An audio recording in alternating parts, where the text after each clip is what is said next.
Hello everyone and welcome to Haunting Words. If you found this video, you're probably looking for something to help you drift off to sleep. And I'm here to deliver. But before we begin, take a moment to like this video and subscribe to the channel. Now, get comfy, turn off the lights, and let your mind wander as I take you through tonight's story. Let me take you to a time about 3 years ago when I was still in college. It was summer and I was with a group of friends, all of us looking for a place to relax and escape from the grind. We decided to spend a weekend by the coast, far from the usual hustle of our city lives. After browsing through a couple of online listings, we found the perfect getaway, a remote, old lighthouse perched on a cliff overlooking the rough, gray ocean. Its location was a bit out of the way, which made it feel like we had discovered a hidden gem. The lighthouse had been abandoned for years, and when we arrived, it looked like something out of a forgotten time. The tall, weathered structure stood tall and silent against the crashing waves, almost as if it was daring the ocean to come closer. The paint on its exterior was chipped and peeling, and the windows were clouded with years of dust. We were intrigued by the place, not just because of its historical significance, but also because of its eerie charm. There was something about it that drew us in, despite its obvious isolation and the weathered condition of the building. Our group consisted of 4 people: me, a friend named Sam, another named Luke, and a girl named Mia. We'd been friends for years, and we had spent countless weekends hiking, camping, and exploring different parts of the country together. We had a reputation for finding quirky spots to visit, and this lighthouse felt like it was the perfect addition to our collection of adventures. When we arrived, the first thing that struck me was the silence. The wind whipped around the lighthouse, but it was the kind of stillness that felt almost unnatural. It wasn't the usual calm of a coastal town. There was something more unsettling about it. Still, we shrugged it off, busying ourselves with unloading our bags and setting up our little base inside the lighthouse. The ground floor was surprisingly spacious, with an old stone fireplace, worn furniture, and a couple of antique lamps scattered around. The place had a strange mix of cozy and foreboding, like it had been frozen in time. We didn't waste any time, jumping straight into our usual routine of exploring the area.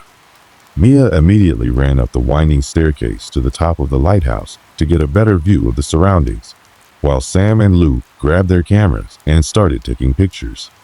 I, on the other hand, lingered a bit longer in the main area, admiring the details of the place, the rusted old light at the center of the room, the long-forgotten books on the shelves, and the sea salt that seemed to coat everything.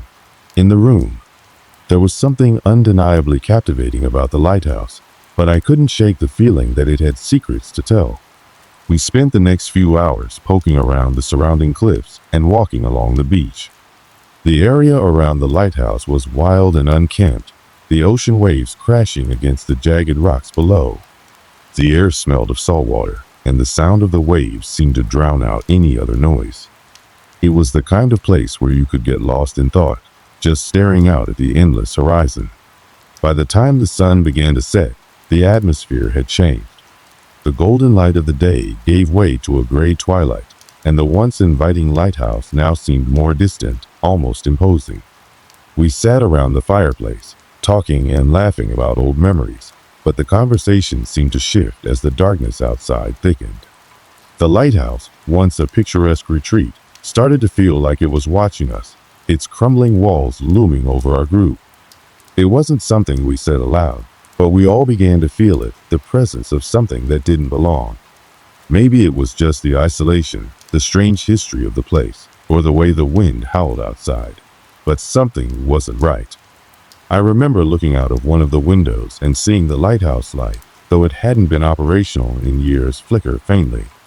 I rubbed my eyes, assuming I had imagined it, but when I looked again, it was gone.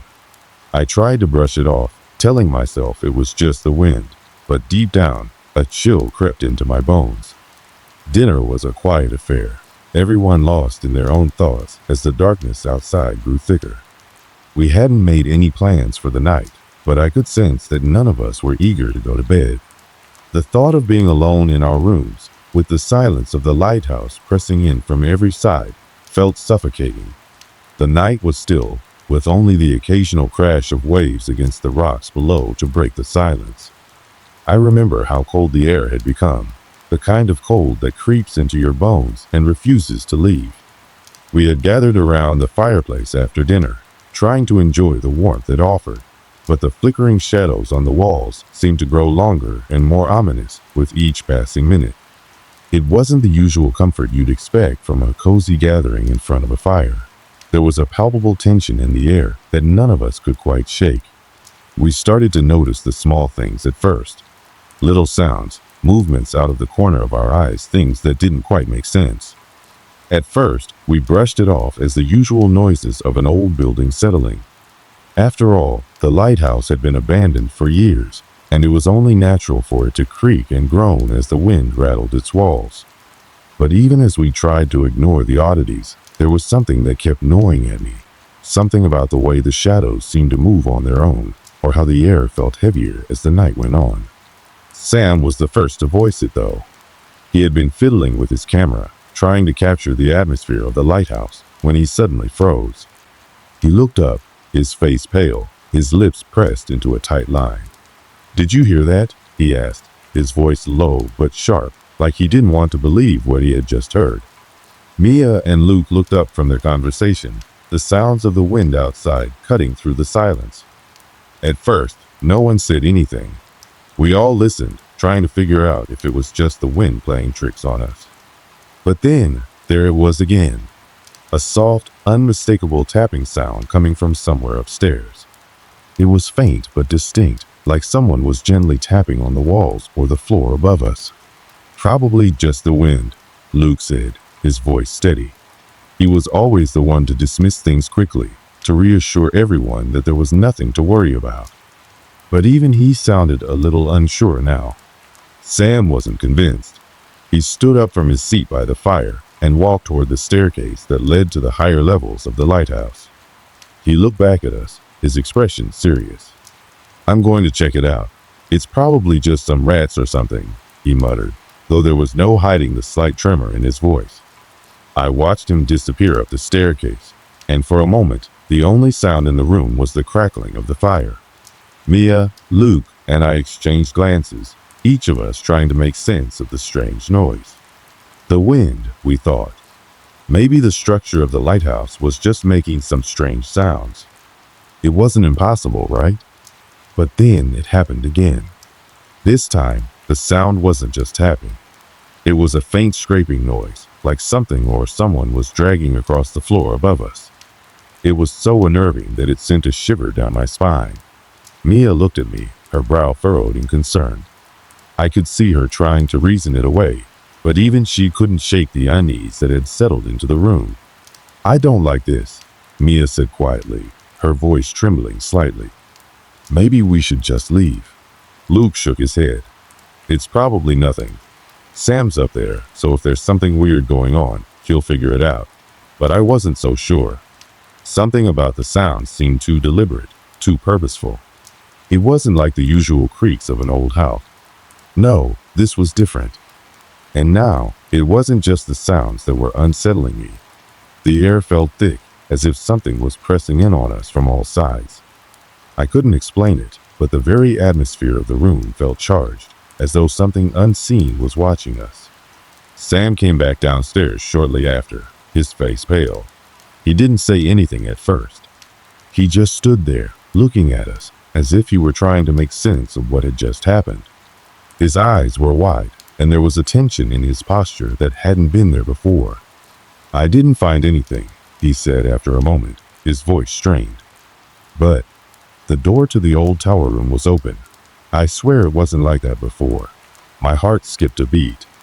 The tower room, that part of the lighthouse, was completely sealed off, or so we thought. It hadn't been used in decades, and the door had been locked the last time we'd explored the place. The fact that it was open now when none of us had touched it was more than unsettling. "You didn't open it?" Luke asked, his tone suddenly sharp. "No, I didn't touch it. It was just open," Sam replied, his voice barely above a whisper. I could see that none of us were ready to brush this off as some random occurrence. Something had happened up there.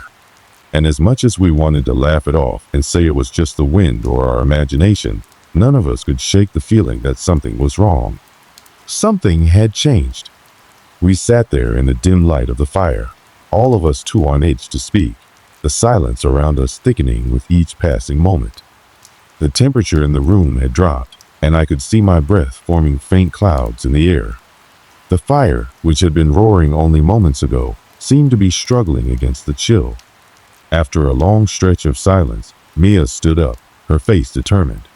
"I'm going to take a look," she said. "If there's something up there, we need to know. We can't just ignore it." None of us argued. We knew deep down that we couldn't just sit here and pretend that everything was fine. Something had changed in the lighthouse, and it wasn't going to go away on its own. Mia, Sam, and I made our way up the stairs, with Luke trailing behind us. The closer we got to the tower room, the more oppressive the atmosphere seemed to become. The air grew heavier, and the sound of our footsteps on the creaky stairs seemed to echo too loudly in the otherwise silent space. When we reached the door to the tower room, I could feel my heart pounding in my chest.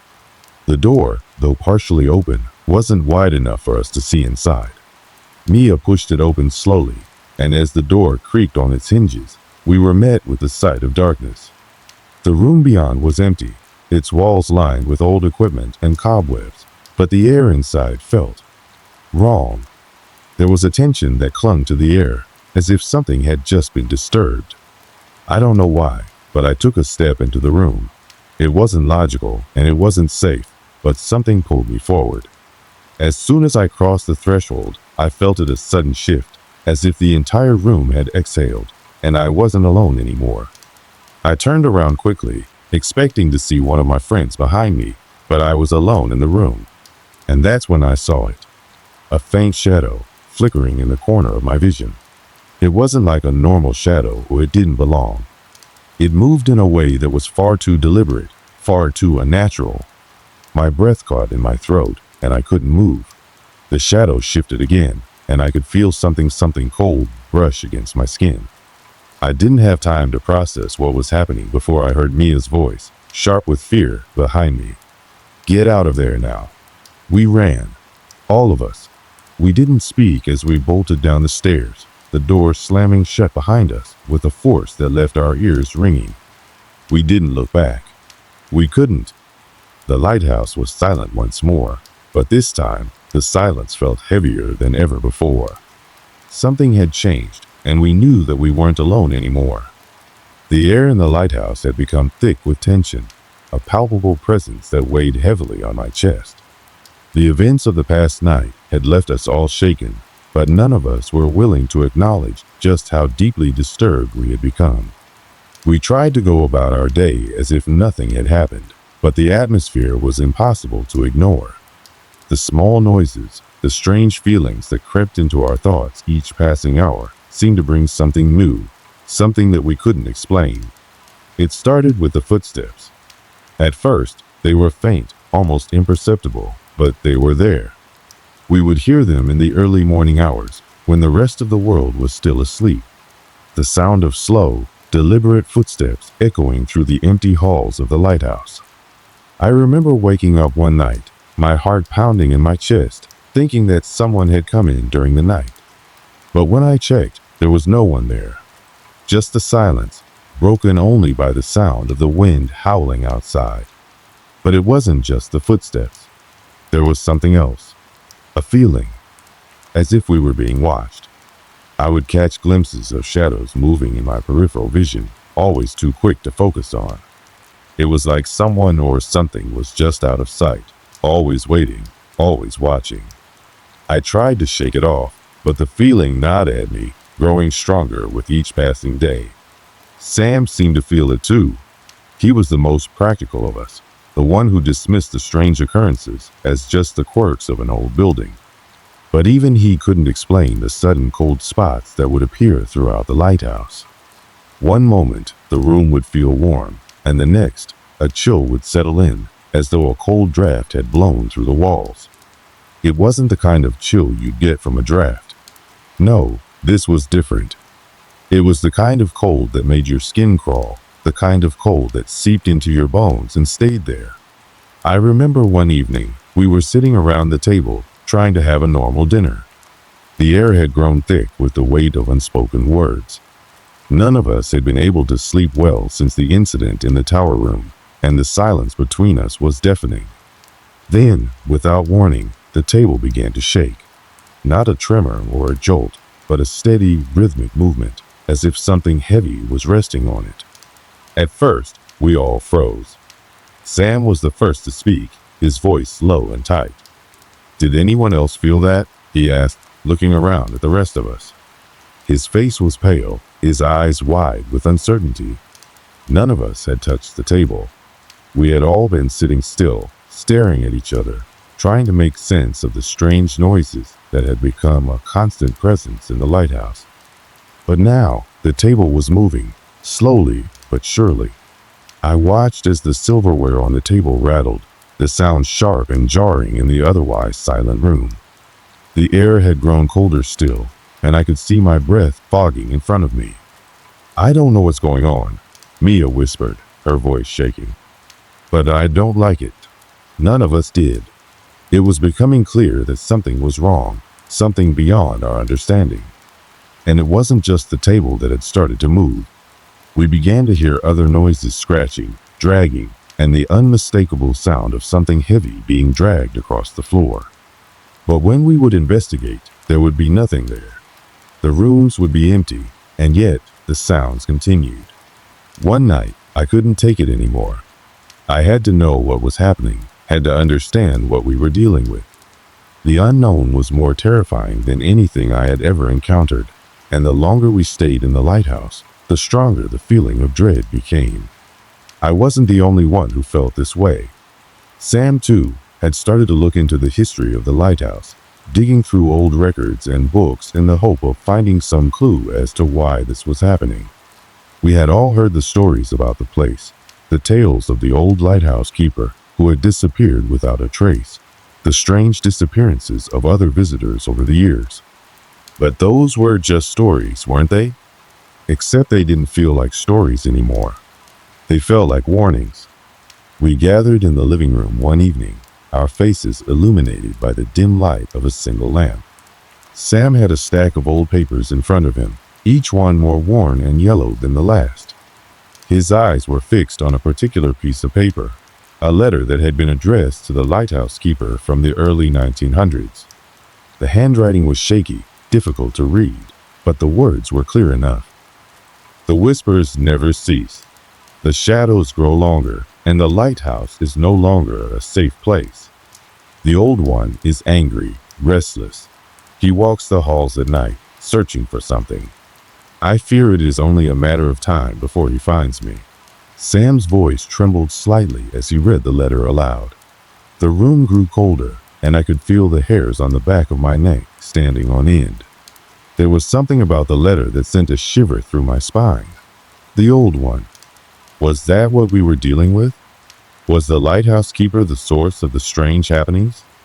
"I've been reading about the keeper," Sam continued, his voice quiet but urgent. "Apparently, he had a connection to the place. Some kind of pact, a deal made with something dark. Something that's still here." I could see the fear in his eyes, and for the first time, I realized that none of us were brave anymore. We had all hoped that the strange occurrences were just our minds playing tricks on us, but now there was no denying it. Whatever was happening in this lighthouse wasn't normal. We decided to explore more of the lighthouse, hoping to find something, anything, that might explain the strange events. But each time we ventured deeper into the building, the sense of dread grew stronger. It wasn't just the cold or the sounds anymore. It was the way the walls seemed to close in on us, the way the air felt thick and oppressive, like we were being suffocated by something unseen. The tower room, the one we had discovered the previous night, had become a point of obsession for all of us. Every night, we would stand at the foot of the stairs leading up to it, staring at the closed door, wondering if we should go back inside. But none of us had the courage to open it again. It was as though we were afraid of what we might find or what might find us. One evening, Mia, and I decided to take matters into our own hands. We couldn't keep avoiding the tower room forever. If there was something in there, we needed to face it head on. Armed with nothing but a flashlight and our shaky resolve, we ascended the stairs once more. The air grew colder with each step, and I could hear Mia's breath catching in her throat. We reached the top, and I felt my heart race as I reached for the door. It wasn't locked. The door creaked open, and I felt my breath hitch in my chest. Inside, the room was exactly as it had been before, dusty, cluttered with old equipment, cobwebs hanging from every corner. But something was different. There was a heaviness in the air, an overwhelming sense of presence that made my skin crawl. Mia stepped inside first, and I followed, the door shutting behind us with an almost deafening thud. For a moment, we stood there, the silence of the room pressing in around us. Then we heard it, the unmistakable sound of footsteps, slow and deliberate, coming from somewhere deeper in the room. We weren't alone. The footsteps grew louder, closer, and I could feel my heart pounding in my chest. Something was moving in the darkness, and I had no idea what it was or how to stop it. The room seemed to swallow us whole, the shadows stretching and flickering around us as if the very air was alive, breathing in time with our frantic hearts. Mia's grip tightened on my arm, her breath ragged and shallow. The footsteps, slow and deliberate, were unmistakably closer now. I could hear them above the roar of my heartbeat, heavy, echoing through the walls, the sound of someone or something coming toward us. I turned to look at Mia, but her face was pale, her eyes wide with terror. She didn't need to say anything. The panic in her eyes said it all. We were trapped. The door we had entered through was now an ominous barrier, seeming to mock us with its distance. But it wasn't the door that kept us rooted in place. It was the presence that filled the room, something old, something hungry, something that had been waiting for us. The footsteps stopped. A sudden silence fell, the kind that presses against your eardrums and makes you question if you're even hearing things at all. I held my breath, waiting for anything to happen. But the silence stretched on, heavy and suffocating. Then, without warning, the temperature in the room plummeted. I could see my breath misting in front of me, my skin prickling as the cold seeped into my bones. I didn't need to turn around to know that something was there. I could feel it, the weight of its presence, like a dark cloud hanging over us, pressing in from all sides. And then I saw it. A figure, pale and gaunt, standing at the far corner of the room. Its eyes were black voids that swallowed all light, and its mouth hung slightly open, as though it was waiting for something or someone to make the next move. The figure didn't move. It just stood there, watching us, its cold gaze piercing through us. I wanted to scream, to run, but my legs wouldn't move. I was paralyzed, my mind racing but unable to form any coherent thoughts. Every instinct in my body screamed at me to get out, to escape before whatever this thing was could get any closer. But I couldn't tear my eyes away from it. The fear gripped me, suffocating, and all I could do was stare at the thing in the corner. Mia was trembling beside me, her hand clamped tightly around mine. She whispered, her voice barely audible, "What is that?" I wanted to answer, to make sense of the nightmare unfolding before us, but my mouth was dry, my throat tight. My thoughts were jumbled, fragmented like a broken mirror. The figure in the corner hadn't moved an inch, but it felt like it was getting closer. Slowly, like the tide creeping up the shore, its presence began to fill the room. The air grew heavier, thick with a cold that seemed to seep from the very walls. The shadows lengthened, twisting around the figure like tendrils, wrapping themselves around its form, pulling it closer to us. It was as though the room itself was alive, feeding off the fear that radiated from us in waves. Suddenly, the figure's head snapped toward us, its movements too quick, too unnatural. I felt the blood drain from my face as it stared at us with those black, empty eyes. There was no warmth in them, only a deep, unyielding darkness that seemed to devour everything in its path. A sound low, guttural bubbled from the depths of its throat. It wasn't a word, but something worse. A noise that made my stomach twist, that sent an involuntary shiver through every nerve in my body. It was the sound of hunger, the sound of something that had been starved, something desperate to feed. The thing took a step forward, and that was all it took. A primal fear exploded inside me, flooding my veins like ice. I finally found my voice, my throat constricting as I tried to shout, to scream, to say anything. But the words wouldn't come. My body was frozen, locked in place by an unseen force that held me hostage. Mia wasn't frozen. She pulled at my arm, her voice breaking as she whispered urgently, "We have to leave. Now." But there was no way out. The door, our only escape, was now just as unreachable as the thing in front of us.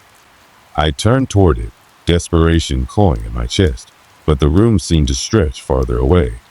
The shadows had multiplied, filling the space, making the walls feel as though they were closing in on us. Then the figure moved.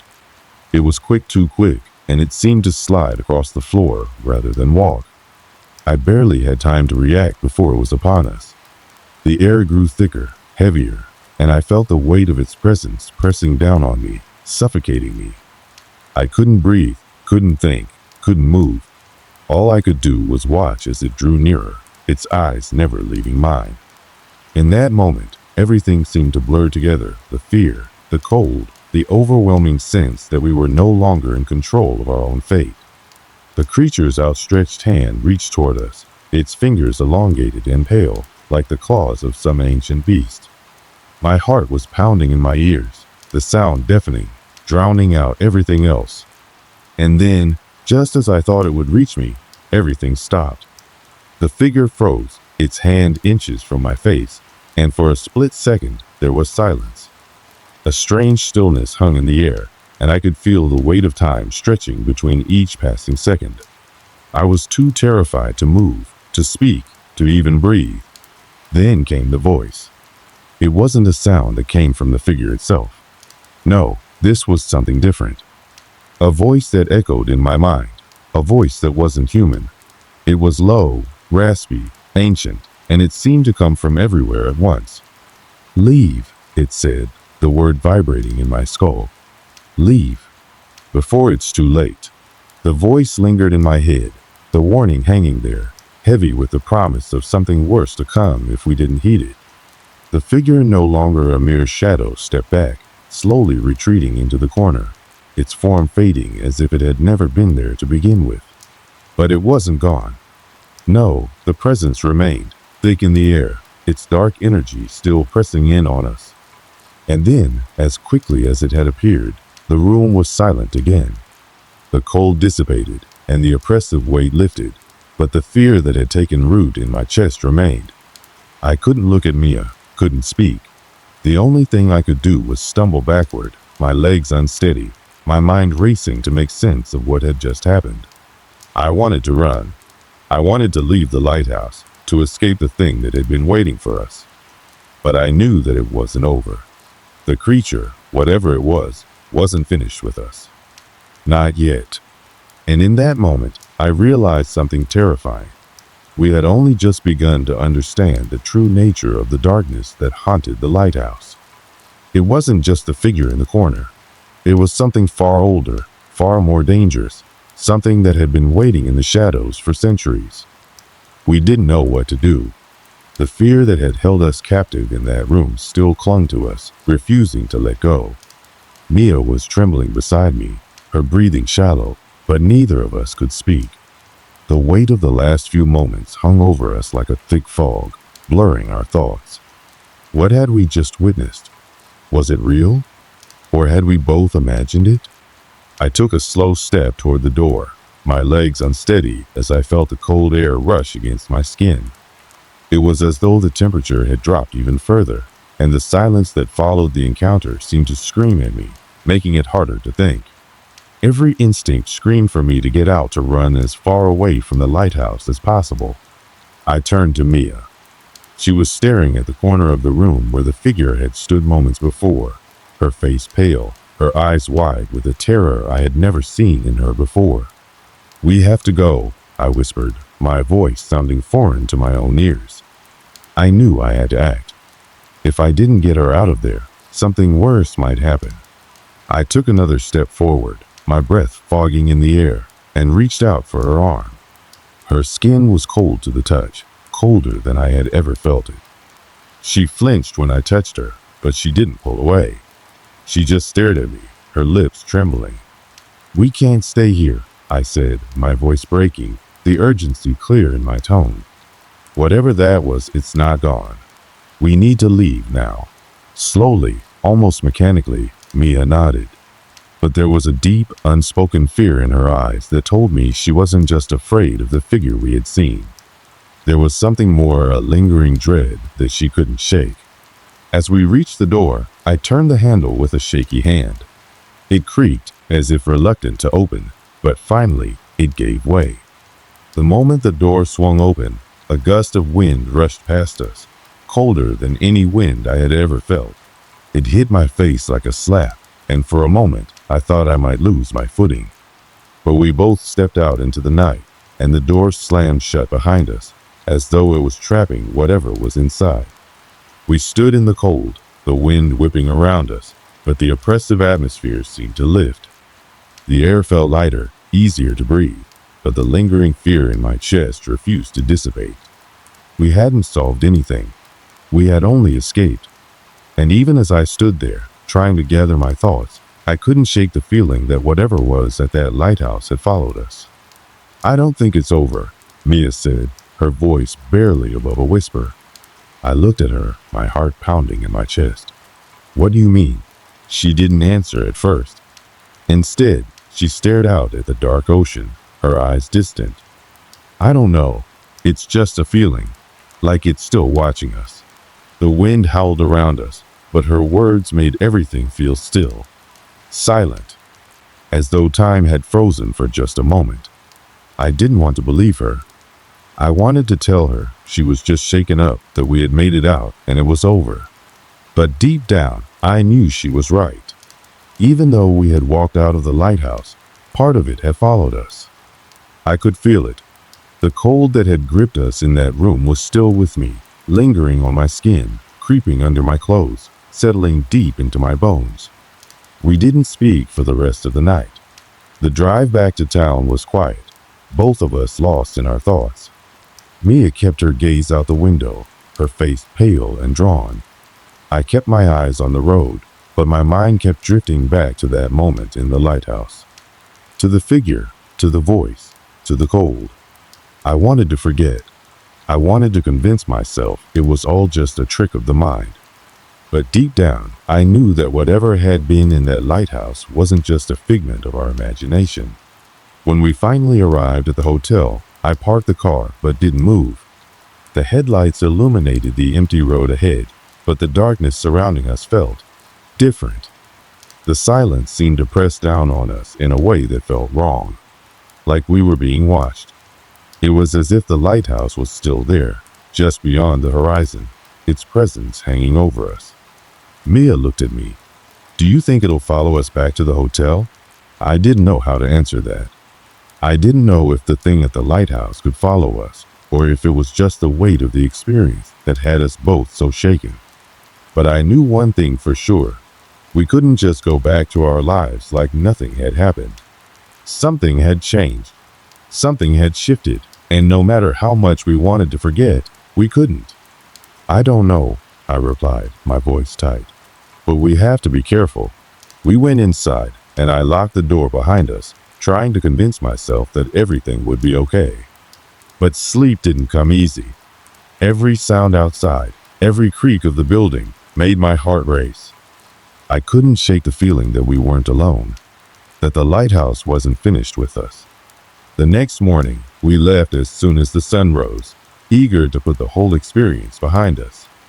But as we drove away from the coast, I couldn't help but glance back, half expecting to see the lighthouse standing there in the distance, a silhouette against the morning sky.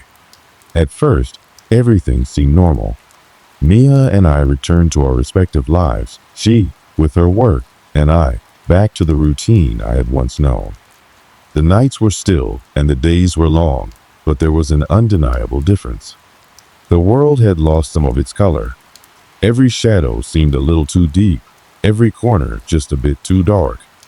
The quiet that I once found peaceful now seemed oppressive, as though the silence was hiding something I couldn't understand. And then the dreams started. I hadn't told anyone about the dreams at first, not even Mia. It wasn't something I could explain. They were always the same. The lighthouse in the distance, the cold air that cut through me like a blade, and the figure standing in the doorway. I could feel its eyes on me like it was watching, waiting for me to make a move. Each time I tried to run, to get away, I'd find myself standing there, frozen, unable to escape. The fear in those dreams was more real than anything I had ever felt. Every time I woke up, drenched in sweat, my heart pounding, I felt as though I hadn't truly left the lighthouse at all. It was as if something in me had been left behind. I hadn't told Mia about the dreams until one night she called me. Her voice was shaky when she spoke. "I had it again," she said. I knew exactly what she meant. The nightmares had followed her too, just like they had followed me. The dreams we shared, though we hadn't discussed them, were hauntingly similar. The lighthouse, the cold, the figure, the fear. We both tried to brush it off. "It's just stress," I told her. We were both really shaken up. But even as I said the words, I knew they weren't true. This wasn't just stress. This wasn't something we could dismiss. Something had followed us from that lighthouse, and it wasn't going to let us go. A few more weeks went by, and then the strange things started happening again. Only this time, they weren't confined to the dreams. One evening, I was sitting in my living room when I heard a knock at the door. It was too late for anyone to be visiting, and there was no reason for anyone to be there. I froze. The knock came again, more insistent this time. I stood up slowly, my heart hammering in my chest as I moved toward the door. My mind raced, wondering who would be there at this hour.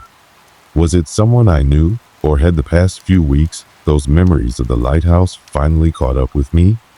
I opened the door, but there was no one there. My breath caught in my throat as I stared at the empty hallway. The darkness stretched out before me, far longer than it should have been. And there, at the end of the hallway, standing in the shadows, was the figure. I could barely breathe as I stared at it, my body rooted to the spot, unable to move, unable to scream.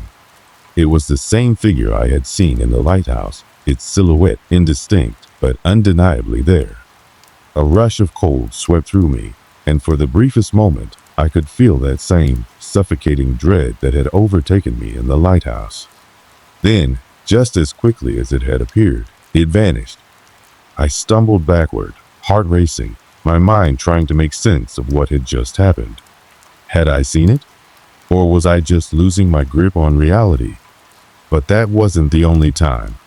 Over the next few days, the figure appeared again, always at the edge of my vision, always just out of reach. I saw it in reflections, in the corners of my eyes, in the shadows cast by the streetlights. But each time I looked directly at it, it disappeared. I wasn't the only one experiencing these strange occurrences.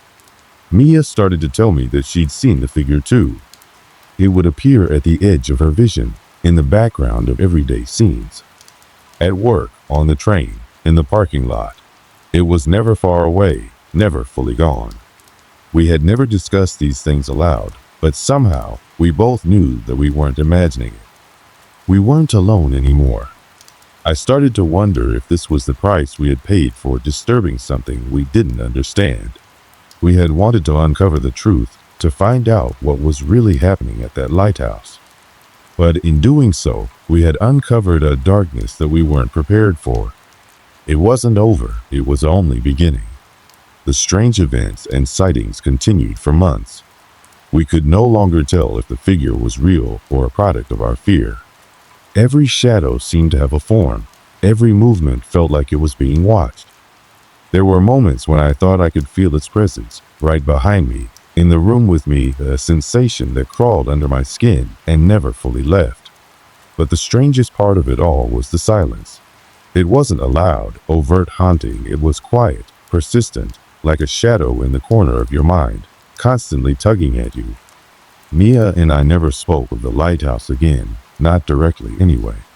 But I could tell that the fear had settled into both of us. That night, those moments at the lighthouse had changed us. No matter how much we tried to move on, we couldn't escape what had happened. We were both marked in some way, and that mark would never fade.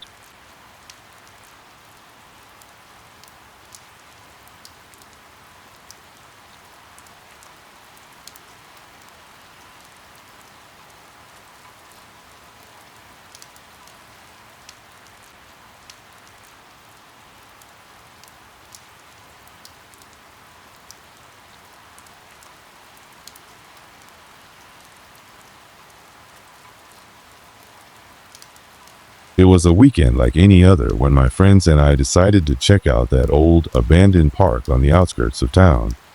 The kind of place people avoid, but for some reason, it had always piqued our curiosity.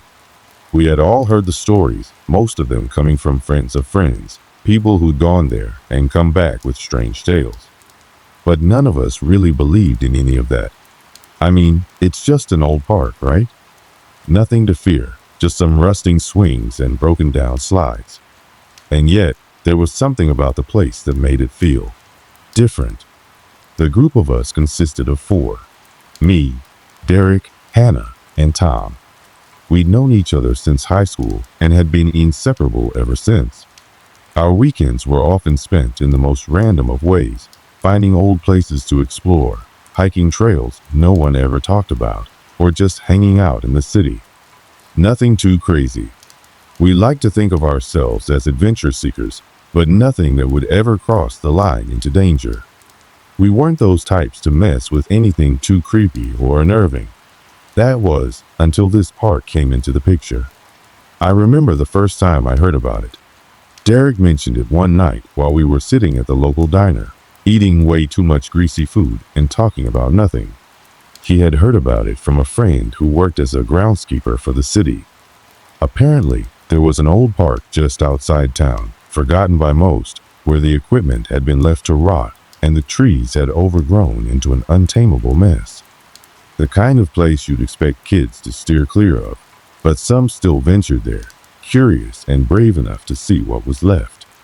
And that's what caught our attention. The idea that something that had been left to decay, to be forgotten, might hold some secrets. It didn't take much convincing to get us to go. There was something exciting about exploring a place that people didn't talk about, a place that felt off limits.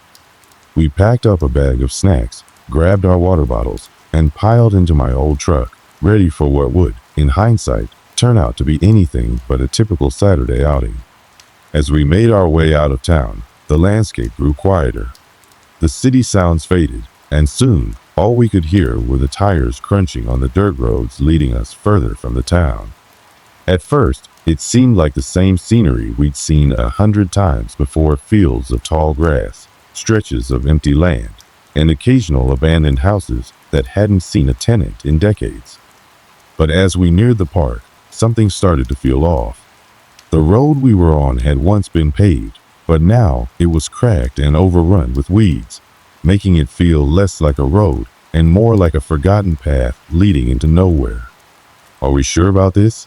Hannah asked, glancing at me from the back seat. Her voice had a nervous edge to it, but that was normal. She was always the one who questioned everything. "This place, it doesn't look like it's been used in years." I reassured her, as I always did, with a simple, "It's just an old park, Hannah. We're fine." Even though, deep down, I wasn't sure what to expect. I mean, what could possibly go wrong? It was just a park. Tom, who had been unusually quiet throughout the ride, suddenly spoke up. "You know, I heard that park used to be really popular back in the day," he said, his voice distant. "Like the kind of place where families would go on weekends, picnics, and all that. But then something happened. Nobody really knows what. It just got shut down." "Yeah, well, places get shut down all the time," Derek added. "Who knows, maybe they found lead in the water or something." He sounded dismissive, as if trying to brush off the oddities. But Tom wasn't done. I also heard it's got a history with some bad things. People say it's haunted. That's why they closed it down. Hannah laughed nervously. That's just a rumor, Tom. It's probably just some rundown park.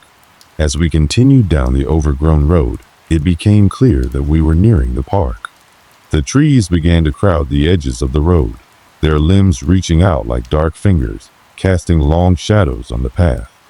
It was just beginning to get darker, the sun dipping below the horizon, and the air had a chill that seemed to settle in your bones.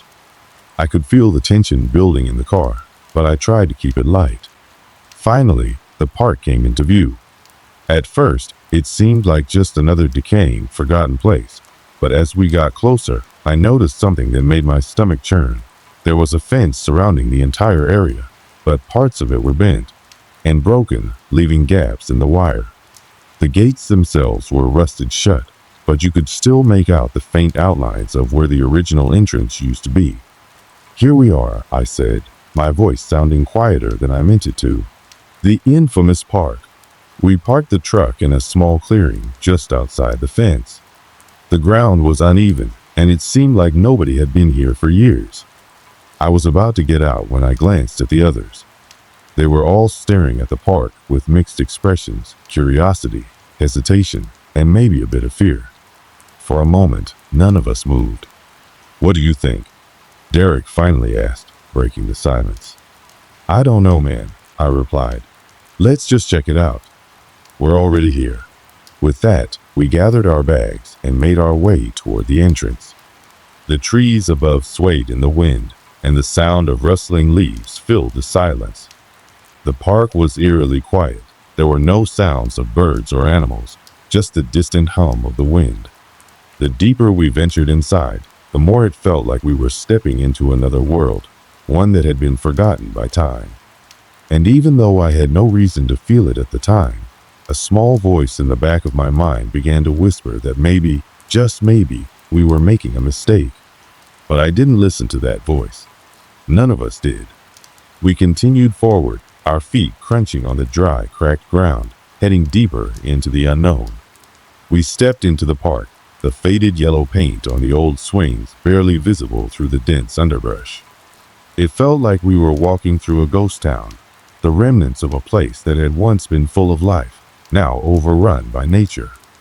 The swings creaked in the wind, their chains rustling against each other, but there was no child to push them. Just the emptiness. The slides, twisted and warped, lay covered in vines. Even the benches, which once must have offered a place to sit and enjoy the sun, were now coated in layers of dirt and neglect. Wow, this place is even more depressing than I imagined, Derek muttered, kicking a rusted can across the ground. Yeah, I agreed, looking around. It's a little off, though, don't you think? Hannah looked uneasy, glancing over her shoulder. I don't like this, she said quietly.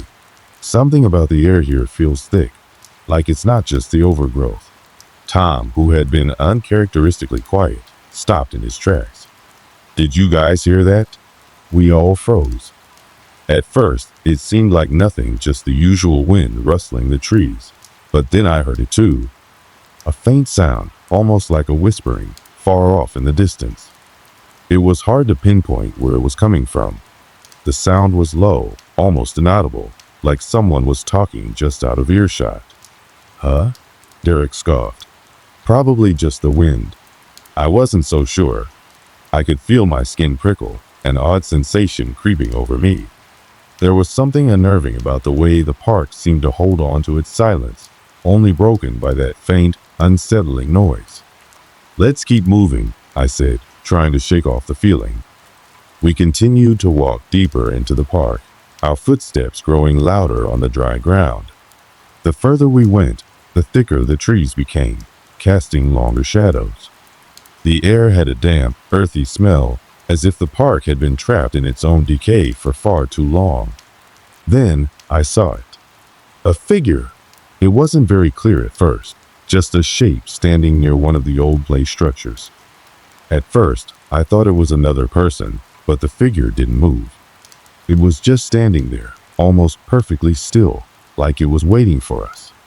My heart skipped a beat. Is there someone else here? I asked, my voice barely above a whisper. Derek looked around, squinting in the fading light. I don't see anyone. But then, the figure moved. No, it didn't move. It shifted, like it had never been standing upright to begin with. It was like it had been crouching, hidden in the shadows, and only now did it reveal itself. My breath caught in my throat. I couldn't tell what it was exactly, but it seemed to sway from side to side, unnaturally.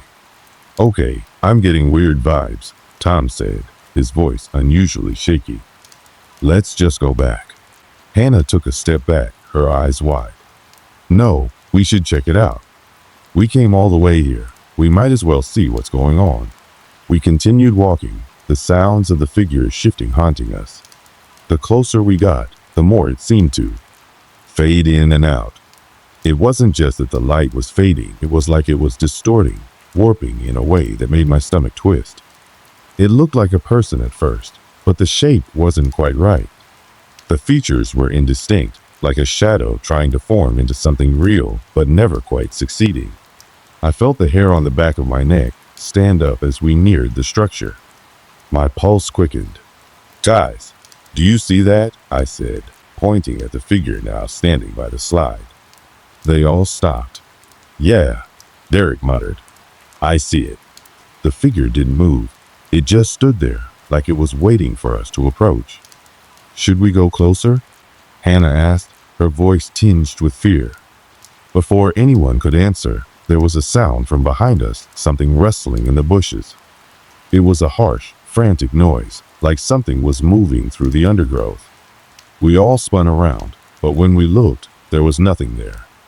Just the wind, rustling the leaves. Okay, this is getting ridiculous, Derek said, his voice more agitated now. There's nobody here. Let's just check out the playground and get out. Tom, who had been quiet for most of the walk, shook his head. No, something's off. I'm not staying here. His voice was trembling now, his eyes darting around, clearly unsettled. But we kept moving forward, unable to resist the pull of whatever strange force was keeping us rooted to the spot. And then we heard it again, the whisper. This time, it was louder, sharper, and more distinct. The words were hard to make out, but it sounded like, "Leave. Leave now." My chest tightened. It wasn't the wind. It wasn't a trick of the light. There was something here with us. Did you hear that? I whispered, my throat dry. Hannah nodded, her eyes wide with fear. Yeah, we need to go. Right now.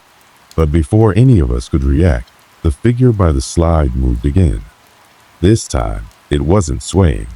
It was moving toward us, but not in a way that made sense. It jerked forward and then back, like a glitch in the fabric of reality. My breath hitched, and I couldn't move. We were all frozen, staring at this thing, our bodies unwilling to do anything other than watch as it got closer, its shape warping and flickering in and out. Derek was the first to break the silence. No, I'm done. He turned on his heel, starting to run back toward the entrance. Tom and Hannah followed suit, but I stood there, unable to tear my eyes away from the figure that was now in front of the slide, standing perfectly still once again. I felt a chill run through me as the air seemed to grow heavier. It was as though time had slowed down, and the park around us had shifted into something else, entirely something darker. I didn't want to leave. I wanted to understand what was happening. Why was this place so wrong? But as I took a step forward, I heard a sudden, loud snap, a branch breaking in the woods just behind us. The sound was sharp and unmistakable. In an instant, I was hit with the full force of the fear that had been creeping up on me. Go! I yelled, my feet finally obeying as I ran after the others. We sprinted back toward the entrance, not daring to look behind us. The sound of the trees shifting and the underbrush cracking underfoot echoed in my mind.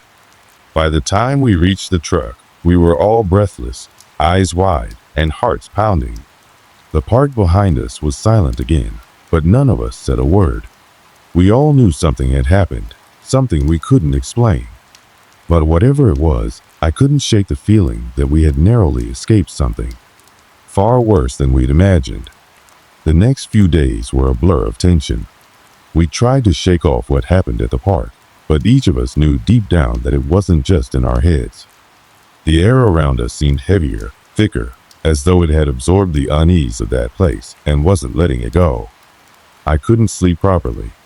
Every time I closed my eyes, I saw that distorted figure in the park, flickering in and out of existence like a bad signal on an old TV. At night, I heard things scratching at the window, muffled whispers in the dark, things that made my skin crawl. But I kept telling myself it was just the wind, just my mind playing tricks on me. Still, I couldn't help but glance over my shoulder, half expecting to see something standing just behind me. I wasn't alone in feeling this way. Derek seemed especially on edge, jumping at every little noise, even the hum of the refrigerator in the kitchen. He kept saying it was nothing, but I could tell he was just as disturbed as the rest of us. Tom, usually the calm one, had stopped answering his phone, leaving me with nothing but a growing sense of dread. Hannah, always the brave one, started to have nightmares. She told me once that she had woken up, soaked in sweat, convinced she had heard a voice calling her name from the dark corners of her room. We all agreed to meet up again. We couldn't shake it off. It wasn't just curiosity anymore. It felt like an obsession. What happened at the park wasn't normal, and none of us could figure out why we had been drawn to it in the first place. That day, the air was thick and heavy, as though the atmosphere itself was holding its breath. The wind had stopped completely. Not a single leaf stirred in the trees, leaving the landscape eerily still. We gathered at Derek's place, all of us with a nervous energy in the pit of our stomachs. "Okay, we need to go back," Derek said, his voice hoarse, as though it had taken everything in him just to say the words. "We have to understand what's happening." I met his eyes and saw the same fear in his gaze that had been haunting me for days. But I nodded. We had to. The questions were eating at us, gnawing at the edges of our minds. What had we seen? What was that thing in the park? Why did it seem to flicker, to disappear and reappear like it wasn't even real? And why did it feel like something was watching us? We decided to return, this time with more resolve, but also with more fear. The drive to the park was long and silent. We didn't talk much, each of us lost in our thoughts, thinking back to the day we'd been there last. Every moment felt like it was pushing us towards something we couldn't fully grasp. When we arrived, the park looked exactly the same, frozen in time. The swings still hung limply from their rusted chains. The slides and monkey bars still lay untouched by human hands. The air still felt heavy, pressing in on us, like the park itself was holding us prisoner. We parked the car near the entrance, the tires crunching over the gravel as we stepped out into the silence. I felt my heart beat faster as I looked at the entrance to the park, the same place we'd entered just days ago. It felt like something was waiting for us. It wasn't just the park, it was everything. The trees around us seemed to loom closer, the shadows deeper than I remembered. It was as if the park itself had shifted, grown more sinister in the days since we'd left. Hannah was the first to speak. "We shouldn't stay long," she said, her voice low, almost trembling. "This place, it's wrong." "I agree," I muttered. My throat felt dry, and my palms were clammy. But I had to know. We had to know. We walked forward, the crunch of gravel beneath our feet loud in the heavy silence. The distant sound of the creaking swings reached us long before we could even see them. It was as if the park was calling out to us, beckoning us to come closer. The first strange thing we noticed was the temperature. It had been a warm day, the sun high in the sky, but as we stepped into the park, the air grew unnaturally cold. Goosebumps prickled on my skin, and I could see my breath fogging in front of me, despite the warmth just outside the gates. "Did you feel that?" Tom asked, his voice thick with disbelief. "Yeah," I said, looking at the others. They all seemed to notice it too, the cold, the chill that made the hairs on the back of my neck stand up. It's like the temperatures dropped 10 degrees in the last minute. We moved deeper into the park, the trees growing denser, their branches twisted in unnatural shapes, creating a canopy that blocked out the sunlight entirely. The atmosphere was thick now, almost suffocating. I couldn't shake the feeling that something was watching us, listening to us. As we reached the old play structures again, we heard it. That faint whispering, barely audible, just like last time. But this time, it wasn't just distant. It was closer. It was all around us. "Did you hear that?" Hannah whispered, her voice shaking. "Yeah," Derek muttered, his hand clenching into a fist. That's not the wind." I could feel the panic rising in my chest. It wasn't the wind. There was no way it was the wind. Then, a soft rustling noise came from the bushes, right behind us. It was quick, sharp, like something large moving through the undergrowth. But when we spun around to look, there was nothing there. "I don't like this," Tom said, his voice barely above a whisper. But we didn't leave. We couldn't. Whatever this was, we had to see it through. We continued to explore, the tension thickening with every step we took. The whispering grew louder, more distinct, as though it was no longer just one voice, but a chorus, echoing around us, inside our heads. It was impossible to focus on anything else, the sounds swirling around us in a maddening loop. I could barely hear myself think, let alone speak. "We have to find out what's going on," I said, my voice rough with fear. "It's like the whole park is alive, like it's trying to communicate with us." As we moved toward the center of the park, we found something new. Something that hadn't been there before. A sign. It was old, its edges worn and peeling, but the letters were still legible. "Leave before dusk. It's not safe here." "Who the hell would put a sign like that here?" Derek asked, his voice filled with disbelief. The moment I saw it, I knew it wasn't just the park that was wrong. It was the people who had once been here. Something had happened. Something had gone terribly wrong. And whatever it was, it had never let go. We stepped back, our eyes scanning the surroundings. The wind had stopped again, and all I could hear was the sound of my own breathing, ragged and uneven. But then, as if on cue, we heard it again, the rustling from the bushes. This time, I didn't wait to see. We all turned and ran, hearts pounding in our chests. But the whispering didn't stop. It followed us, louder now, and I could feel it getting closer, like it was reaching out for us. The trees seemed to close in around us, their twisted branches grabbing at the air like fingers. We made it back to the entrance, breathless and shaken, but as I turned to look back at the park, I saw something I would never forget. At the edge of the trees, something stood there. The moment we reached the entrance of the park, we felt a fleeting sense of relief. But it didn't last. I don't know what exactly made me turn around. Maybe it was the heavy silence, the feeling that something was still following us, something just out of reach. But when I did, my heart dropped into my stomach.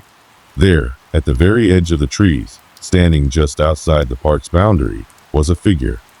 It wasn't like the shape we had seen before. It was different. This one was solid, clear in its form, yet still, something was wrong about it. It was a man, but not a man. His skin was pale, so pale it almost glowed against the dark backdrop of the trees. And his eyes were wide open, black as coal, staring directly at us with an intensity that felt as if they were burning through our souls. His expression was emotionless, empty, like he wasn't even human. His clothes were old, worn out. A jacket too big for him, pants that looked like they belonged to someone else. I felt my blood run cold, my legs turning to stone as I watched him. The others didn't need to look to know something was wrong. They had already seen the change in my face, the way my entire posture stiffened. We were all rooted to the spot, our feet unwilling to move. Tom was the first to speak. "What? What is that?" His voice cracked with the sheer disbelief of it all. I don't know," I whispered back, my voice barely a breath. But as soon as the words left my mouth, the figure took a step forward. Just one, slow and deliberate. That was enough to shatter whatever was left of our courage. "Run!" Derek screamed, his voice raw with panic. And we did. We ran without thinking, without caring, as if our lives depended on it, which, in that moment, they did. We dashed toward the car, the echo of our footsteps filling the air, the breathless pounding of our hearts loud in our ears. But I couldn't shake the feeling that we weren't alone. That figure wasn't just standing there, it was moving.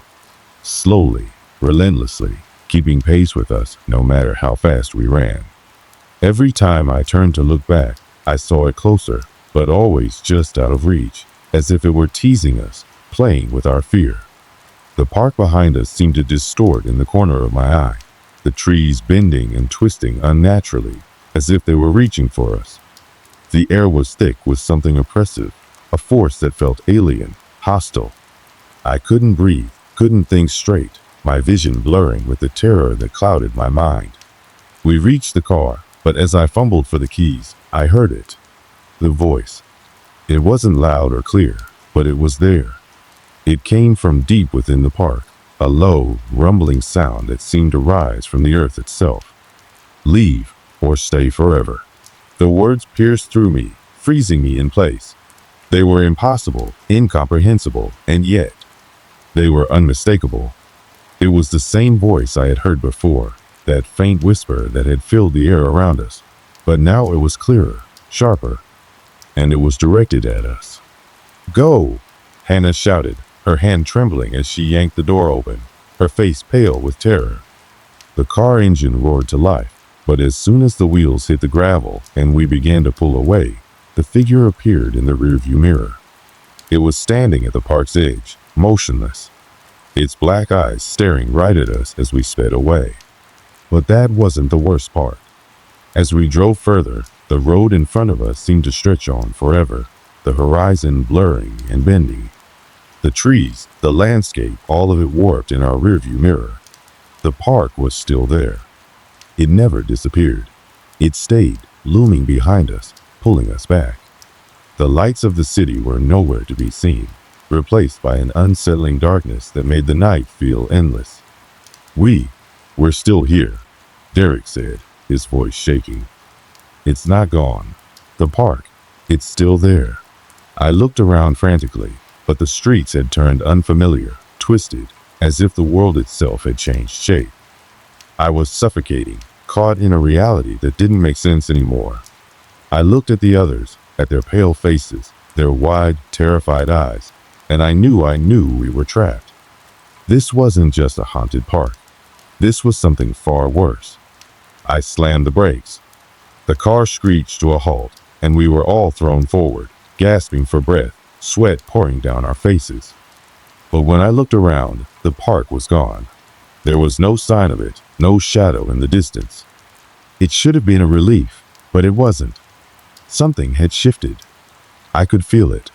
The air was different, but heavier in a way that made it hard to breathe. I glanced at my friends, their expressions etched with horror, and I realized that whatever had followed us from that park wasn't going to let us go so easily. Then I heard it again, that whisper. But this time, it wasn't coming from behind us. It was coming from inside the car. "Stay with us, forever." We all froze, staring wide-eyed at the rearview mirror. And that's when I saw it. In the reflection, the park was there again. But it wasn't behind us. It was in front of us, looming just beyond the windshield. The dark trees, the rusted playground equipment, the twisted shapes that shouldn't have been. It was right there, impossibly close, as if it had always been there, waiting for us to notice. Our world had been shattered, and the nightmare wasn't over yet. The air in the car was thick with terror, so much so that it felt like the very atmosphere was conspiring against us. We stared at the windshield, eyes wide with disbelief, as the park loomed before us, impossible and unrelenting. The headlights cast eerie shadows over the twisted play structures, the gnarled trees stretching toward the sky like skeletal hands. I slammed my fist against the steering wheel. This can't be happening. This isn't real. This is some kind of what? Hannah interrupted, her voice barely above a whisper. She looked as though she might break down any second, her face drained of all color, her hands trembling on her lap. What do you mean, some kind of? We've been through hell. This is real. This is real. We all sat there in silence, the only sound the faint hum of the engine and our ragged breaths. The tension in the car was unbearable. The terror, the confusion, it had all reached a boiling point. We were trapped in this distorted version of reality, the park always just a step away, no matter where we went.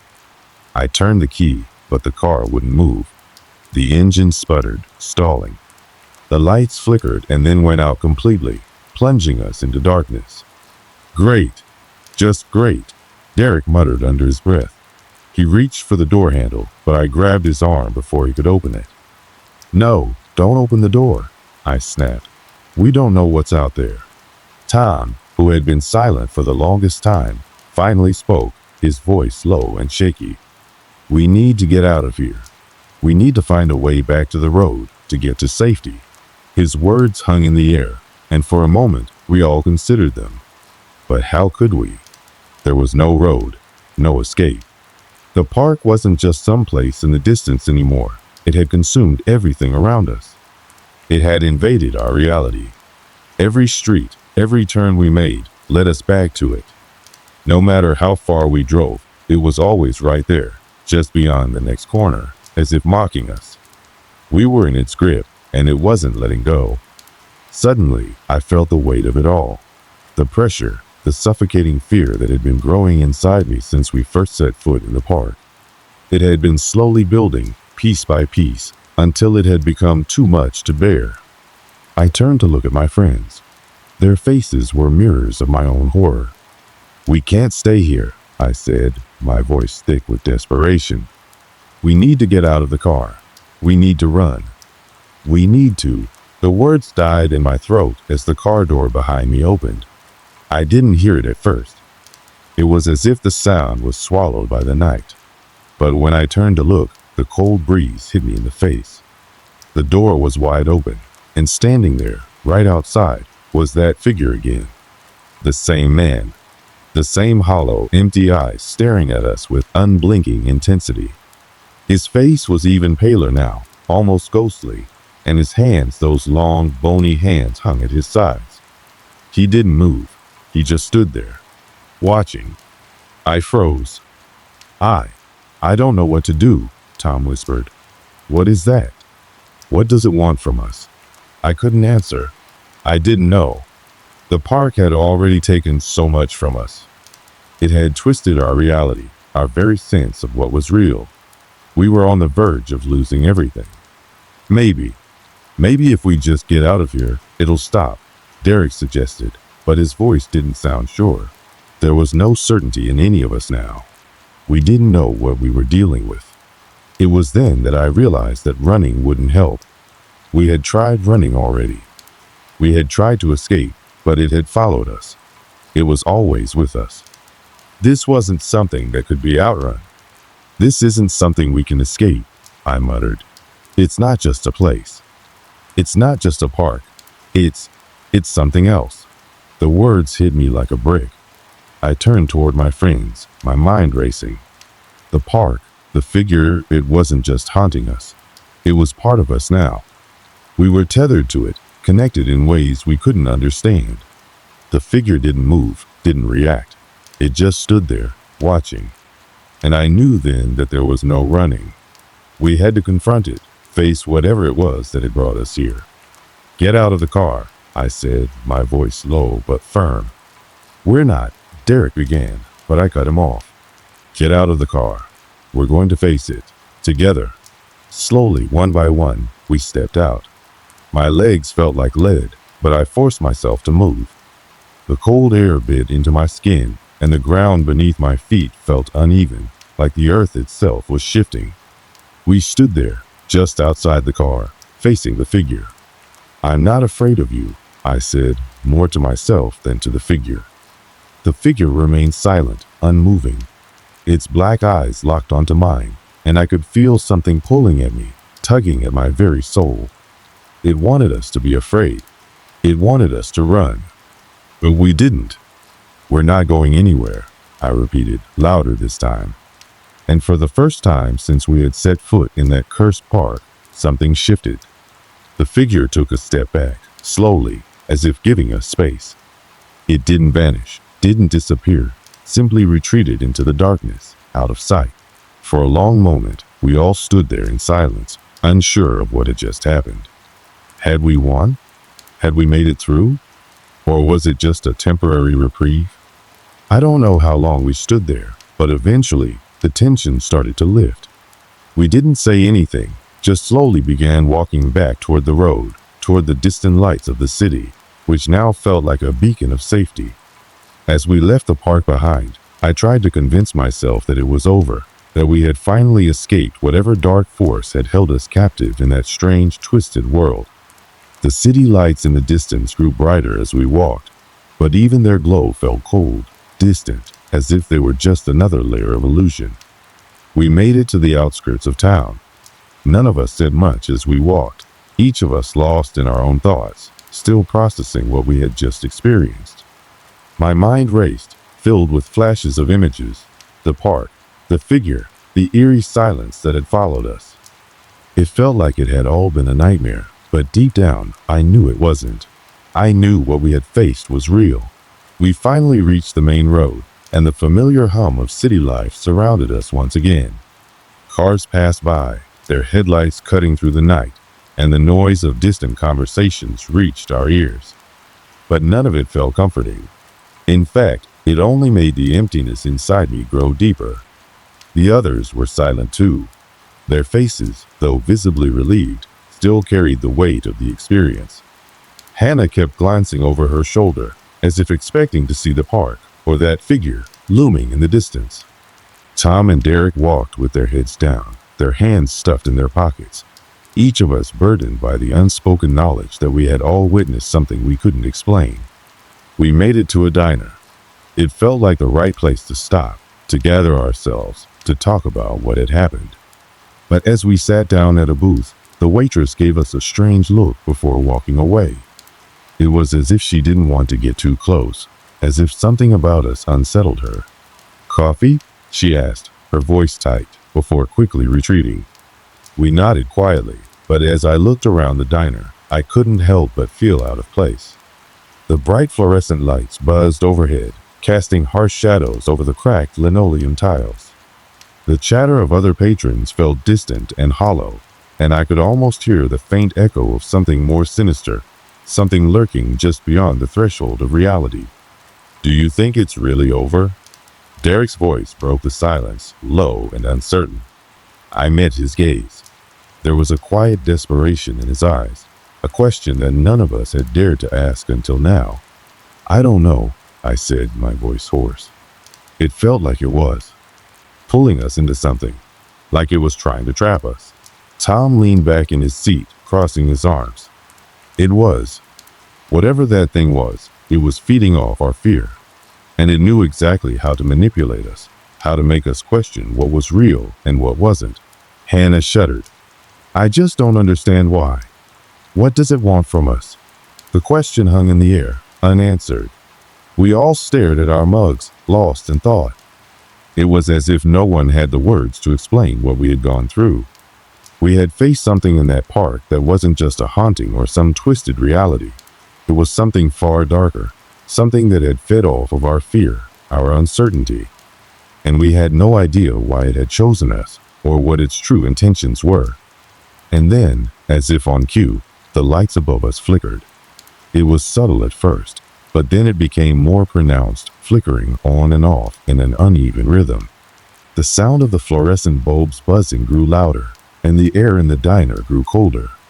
I looked around, my heart racing. The others must have felt it too, because they all looked up at the same time, their faces growing pale. The waitress returned with our coffee, her hand shaking. "Here you go," she said, her voice barely above a whisper. But when she placed the mugs down in front of us, she didn't leave. She stood there, frozen, her eyes wide with fear. "There's something wrong with this place," she said, her voice trembling. "I've seen people like you before. People who disappear. Hannah asked, her voice trembling. "What do you mean?" The waitress hesitated, glancing around the diner as if to make sure no one was listening. "There's a park," she whispered. "An old one. People who go there, they never come back." A chill ran down my spine, and I could feel the air grow even colder, heavier. It was like the room itself was closing in on us.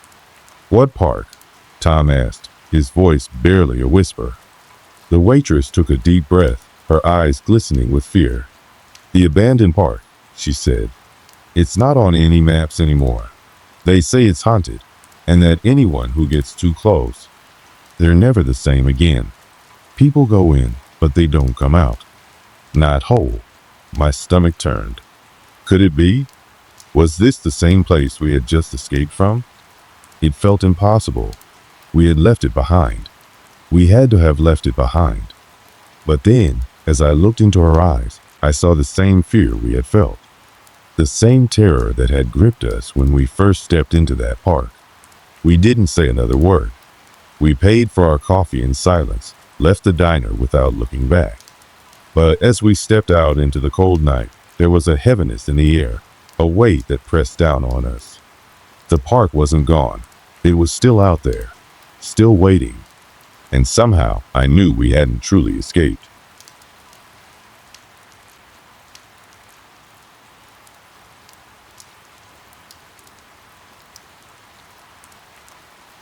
Let me take you back to that time. It was a crisp autumn day. The trees were showing off their fiery hues of orange, red, and yellow, the perfect backdrop for a hike. I had been hiking for years, mostly alone. It was the kind of solitude I cherished the time to clear my mind, think, and just exist in the quiet of the wilderness. I wasn't someone who typically needed company for these ventures. I liked the silence, the simplicity of it.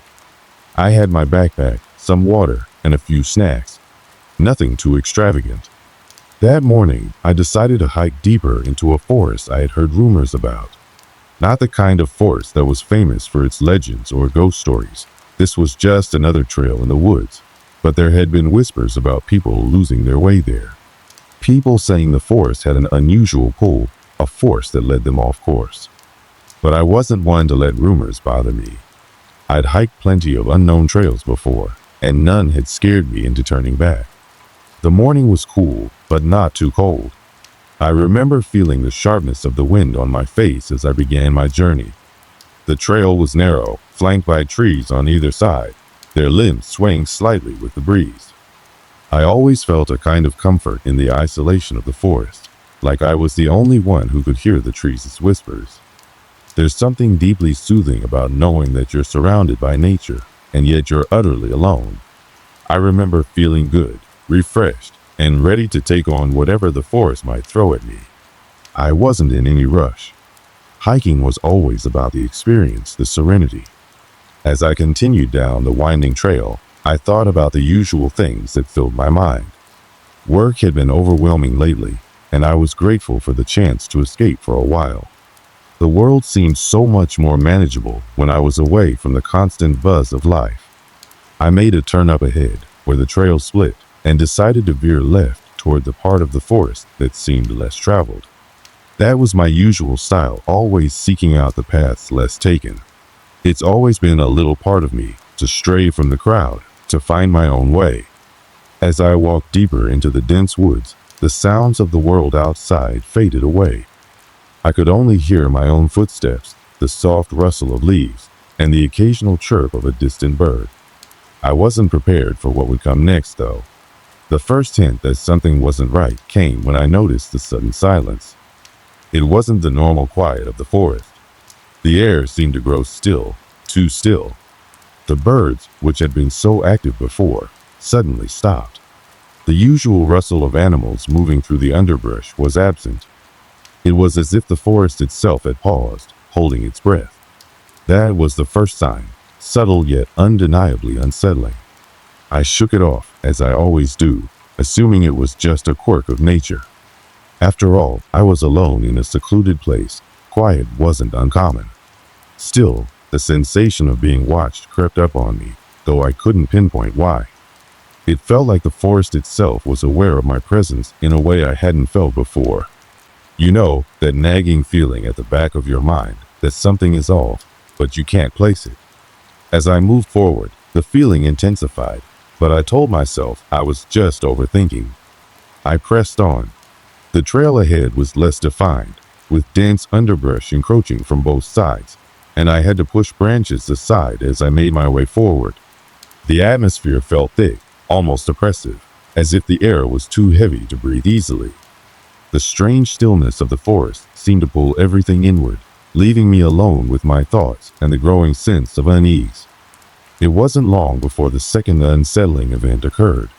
I had just crossed a small stream, stepping carefully over the wet rocks, when I heard a soft, crunching sound coming from behind me. It was light, barely audible over the sound of the water. I froze, my breath catching in my throat. The sound wasn't normal, not like the rustling of a small animal or the flutter of birds' wings. It was deliberate. I glanced over my shoulder quickly, but there was nothing there. A shiver ran down my spine as I turned back around, my eyes scanning the forest. It was just me. The forest was as still as ever. The feeling of being watched returned, more intense this time. As I moved deeper into the forest, I couldn't shake the feeling that something was off. The silence was no longer just an absence of sound. It felt deliberate, almost like the forest had closed itself off from the outside world. The further I went, the more that feeling intensified, as if the very trees were leaning in, watching, waiting. I tried to push it out of my mind, telling myself I was just being paranoid after all. Hiking in solitude often plays tricks on the mind. The trail before me had narrowed significantly. It was more of a path now, not much wider than the width of my shoulders. I had to duck under low-hanging branches and step carefully over exposed roots, each step taking me further away from civilization. Despite the growing sense of unease, the beauty of the forest was undeniable. The sun filtered through the leaves above, casting dappled shadows on the forest floor. Everything seemed to be in perfect order, yet I couldn't shake the weight in the air. It was thick and suffocating, like the atmosphere itself had become too heavy to breathe easily. I reached a small clearing, a brief respite from the thick undergrowth, and stopped to catch my breath. The stillness here was even more pronounced. I couldn't hear any animals, no buzzing insects or chirping birds. Not a single rustle of the wind in the leaves, just silence. That's when I noticed it. A peculiar object lay in the middle of the clearing, something that didn't belong. At first, it seemed like nothing more than a bundle of sticks or perhaps a clump of dirt. But as I drew closer, I realized it was something far stranger. There, in the center of the clearing, was a pile of old, rotting branches, but they were not just randomly scattered. They had been carefully arranged, almost methodically, into a pattern that I couldn't quite make sense of. It wasn't a typical nest or a debris pile that might come from a fallen tree. This looked deliberate. Someone or something had placed them there with intention. The branches weren't just thrown together in a heap, they formed a sort of half circle, with one end left open. It wasn't symmetrical, but it was certainly too organized to be a natural occurrence. A chill ran through me, and I instinctively stepped back. The hairs on the back of my neck stood up, and that nagging feeling, the one I'd been trying to ignore, came rushing back. The pile of sticks didn't feel right. It felt wrong, out of place. My mind raced, trying to rationalize it. Maybe it was just some weird formation that nature had created. After all, forests are full of strange sights. But deep down, I knew this wasn't normal. I stood there for a long moment, unsure of what to do next. My first instinct was to leave, to turn around and head back to the safety of familiar trails. But something kept me rooted in place. I don't know why, but I had to investigate. Maybe it was curiosity. Maybe it was that persistent sense of something being off. But whatever it was, I moved toward the pile. I knelt down to examine it more closely. As I got closer, I noticed something else, something that made my stomach twist. Tucked within the pile of sticks was a small object, half buried and weathered. It looked like a piece of fabric, but it was too worn and frayed to be anything recognizable. I reached for it, my fingers brushing against it gingerly, and when I pulled it free, I realized what it was. A torn strip of cloth, faded and stained with what looked like dirt or something darker. The sight of it made my heart race. Something about that fabric, with its strange, uneven edges, set off alarm bells in my mind. It felt as if I had uncovered something I wasn't meant to see, something that had been hidden for a long time. I stood up quickly, clutching the fabric in my hand, and instinctively glanced around the clearing, as though expecting someone or something to appear from the trees. I was alone, of course. The forest was as still as ever, but now the silence felt even more oppressive. My thoughts spun, and I began to feel as though I had disturbed something sacred, something ancient. I couldn't explain it, but the more I looked at the cloth in my hand, the more I felt that whatever was happening in this forest was beyond what I could understand. I didn't know what to do with the fabric.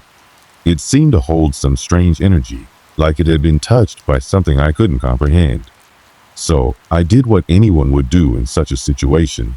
I stuffed it into my backpack, trying to push the feeling aside and ignore the strange pull it had on me. I turned to leave the clearing, feeling the weight of the moment.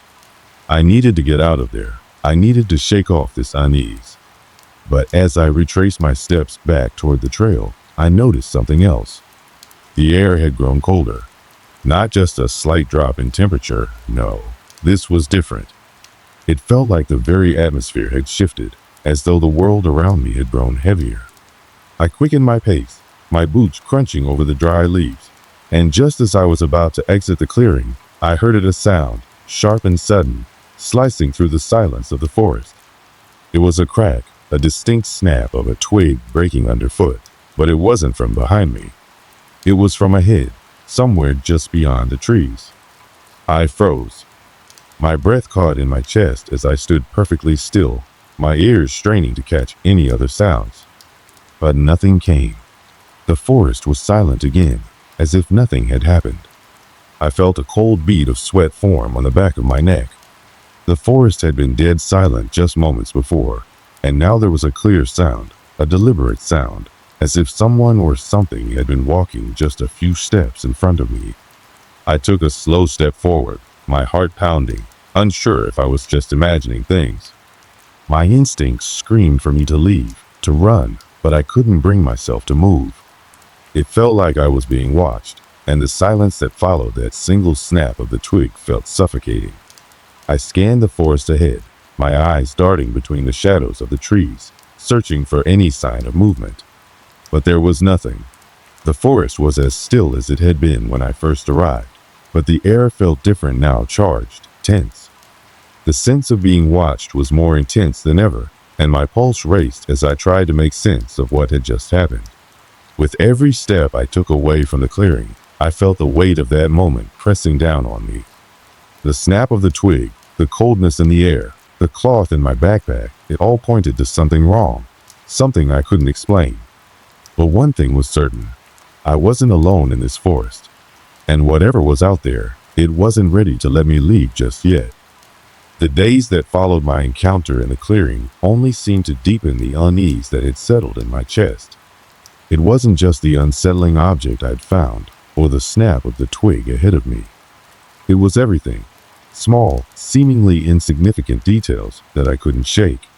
As I trekked deeper into the forest, each step felt heavier, as if the forest itself was growing more oppressive, more alive.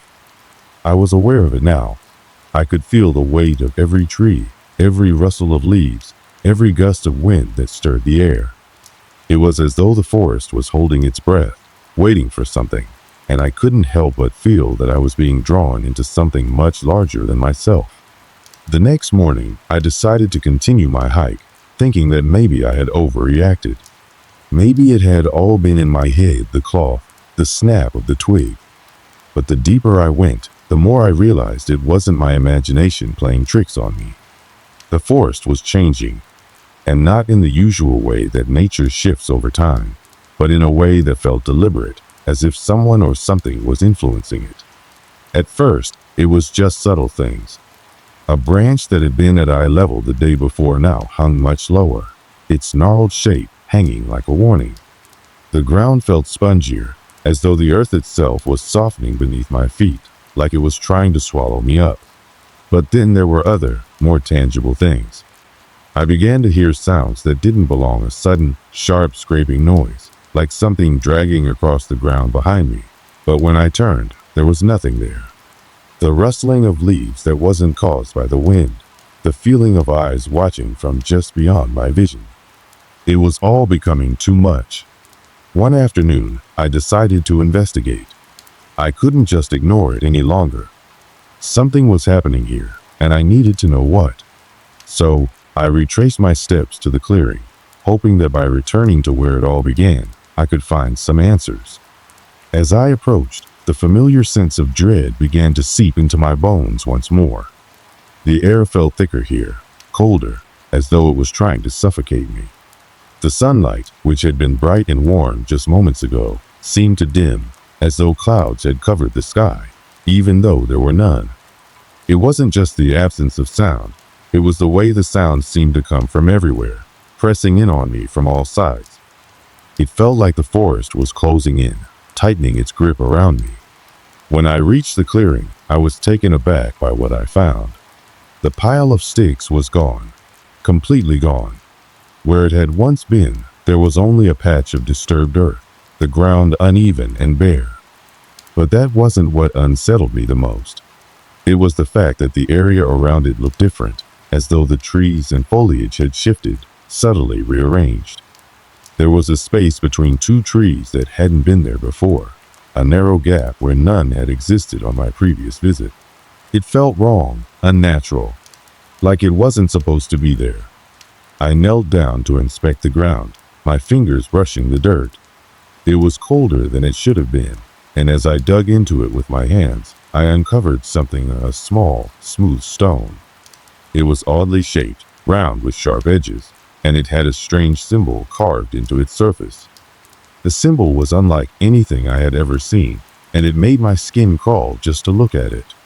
I picked it up, my breath catching in my throat. I had no idea what it was, but it felt ancient, like it had been waiting here for a long time, just for me to find it. As I held the stone, a gust of wind picked up, swirling around me, pushing the leaves into a frenzy. The air grew colder still, and I could almost hear whispers, distant, faint, like voices from the trees themselves. I stood up quickly, dropping the stone back onto the ground. I wasn't sure what I was hearing, but I knew it wasn't right. I turned to leave the clearing, feeling an overwhelming urge to get out of there. But just as I was about to step back onto the trail, I heard it again, the unmistakable snap of a twig breaking underfoot. I froze, my heart hammering in my chest. It was closer this time, not far from where I stood. I turned, my breath shallow, and scanned the forest. There was nothing. No movement. No sign of anything. Just the oppressive silence that seemed to weigh on me like a physical presence. I took a hesitant step forward, and that's when I saw a figure, barely visible in the shadows, standing just beyond the trees. It was tall, impossibly tall, its form almost blending into the darkness around it. I couldn't make out any details, but I could feel its presence, an overwhelming, suffocating feeling that made my stomach churn. I stumbled backward, my foot catching on a root, and I fell hard onto the ground. When I looked up, the figure was gone. Just like that, vanished into thin air. My heart raced, my breath came in shallow gasps, and I scrambled to my feet, not caring how clumsily I moved. All I wanted was to get away from whatever was out there. But as I turned to run, something stopped me. A cold, sharp pain shot through my ankle, making me gasp in pain. I looked down to see my ankle twisted at an odd angle, my body screaming at me to move, but the pain was too intense. I had to get up. I had to keep moving. I forced myself to my feet, my mind in a haze of panic. Every step felt like it took all my strength. My vision swam as I stumbled through the trees, my breath ragged and frantic. I didn't know where I was going anymore, but I couldn't stay in this place. Not after everything I had seen, everything I had felt. The air felt thick with something I couldn't name, but that I knew was wrong. I made my way down the path as fast as I could, limping and stumbling over rocks and branches. But no matter how quickly I moved, the feeling of being followed never left. I kept glancing over my shoulder, but there was never anything there, nothing but the silent trees, the darkening sky, and the relentless wind that seemed to follow me, pushing against me, urging me to keep moving. When I finally reached a part of the trail that felt familiar, my legs were shaking with exhaustion. I collapsed onto a rock, unable to go any further. I needed to rest, to think. But even as I sat there, trying to catch my breath, I couldn't shake the feeling that something was still out there. That something was watching, waiting. The forest had become more than just a place.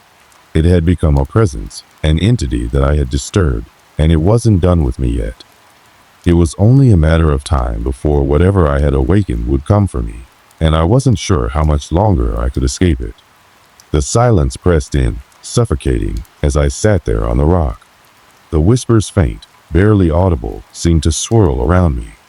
I wasn't sure if they were real, if I was imagining them, but the more I listened, the clearer they became. It was as if the forest was speaking to me, trying to tell me something I didn't want to understand. The wind howled, and the trees bent toward me, their limbs reaching like skeletal hands, waiting for me to make a move. The forest had become more than just a place. It had transformed into something else entirely. As I made my way deeper into the woods, limping with each painful step, I couldn't shake the overwhelming sense of being watched. Every movement, every rustle in the trees seemed deliberate, as if the forest itself had grown aware of my presence. There was no escape now. The quiet whispers from earlier had become a constant, vibrating hum beneath my skin, growing louder with every passing moment. The atmosphere felt thick with tension, as if the very air was holding its breath, waiting. The shadows stretched long as the sun dipped below the horizon, leaving me alone in the darkening woods. The light that had once seemed comforting now only made the trees seem even more menacing. My heart pounded in my chest, echoing in my ears as my breath came in shallow gasps. My ankle throbbed with each step, but I couldn't stop. I had to keep moving. I couldn't stay still, not with whatever was lurking in these woods. Then I heard a sound that made my blood run cold. A deep, guttural growl, unlike anything I'd ever heard before. It didn't come from any animal I recognized. It wasn't the soft rustle of wind or the squeak of some small creature in the brush. No, this growl was from something much larger, something more terrifying. It seemed to come from everywhere at once, reverberating through the trees, pressing against my chest. I froze. The growl rumbled again, closer this time, followed by the unmistakable sound of heavy footsteps, the earth beneath me trembling slightly with each step. My heart skipped a beat. My mind raced. I wanted to run, to get away, but my body refused to obey. It was as if the forest itself had trapped me, the trees closing in around me, pushing me further into the unknown. From the corner of my eye, I saw it. A figure, tall and impossibly wide, its body covered in shadow and darkness. It seemed to blend with the night itself, as though it were part of the very forest. It wasn't human, at least not in the sense I understood, but something far darker, something ancient. Its eyes, glowing faintly with an eerie green light, locked onto mine. I could feel its gaze, cold and unyielding, as if it were piercing through me, reading every thought, every fear. I couldn't breathe. Its growl intensified, and I realized it wasn't alone. From behind the trees, figures began to emerge. More of them, shadows, entities. There were so many, their forms indistinguishable from the darkness that surrounded them, each one more terrifying than the last. The air was thick with their presence. They didn't move like animals or humans. No, their movement was otherworldly, like the wind itself had taken form. Fluid, shifting. I stumbled backward, my heart racing faster now, each beat a drum of terror. The world around me seemed to spin, the trees twisting in unnatural angles, the ground beneath me shifting, alive. The whispers were deafening now, their voices building to a cacophony that clawed at my mind. The air felt electric, charged with an energy that made my skin prickle. I didn't know if I was losing my mind or if this was something real, something beyond the boundaries of the natural world. But I knew I couldn't stay here. I had to leave. My legs screamed in protest, but I pushed forward, forcing myself to move, to run. As I did, the ground seemed to pull at my feet, roots stretching from the earth like hands, trying to hold me back. I tripped and fell, scraping my hands against the jagged rocks, my breath coming in ragged gasps. But I couldn't stop. I couldn't give up.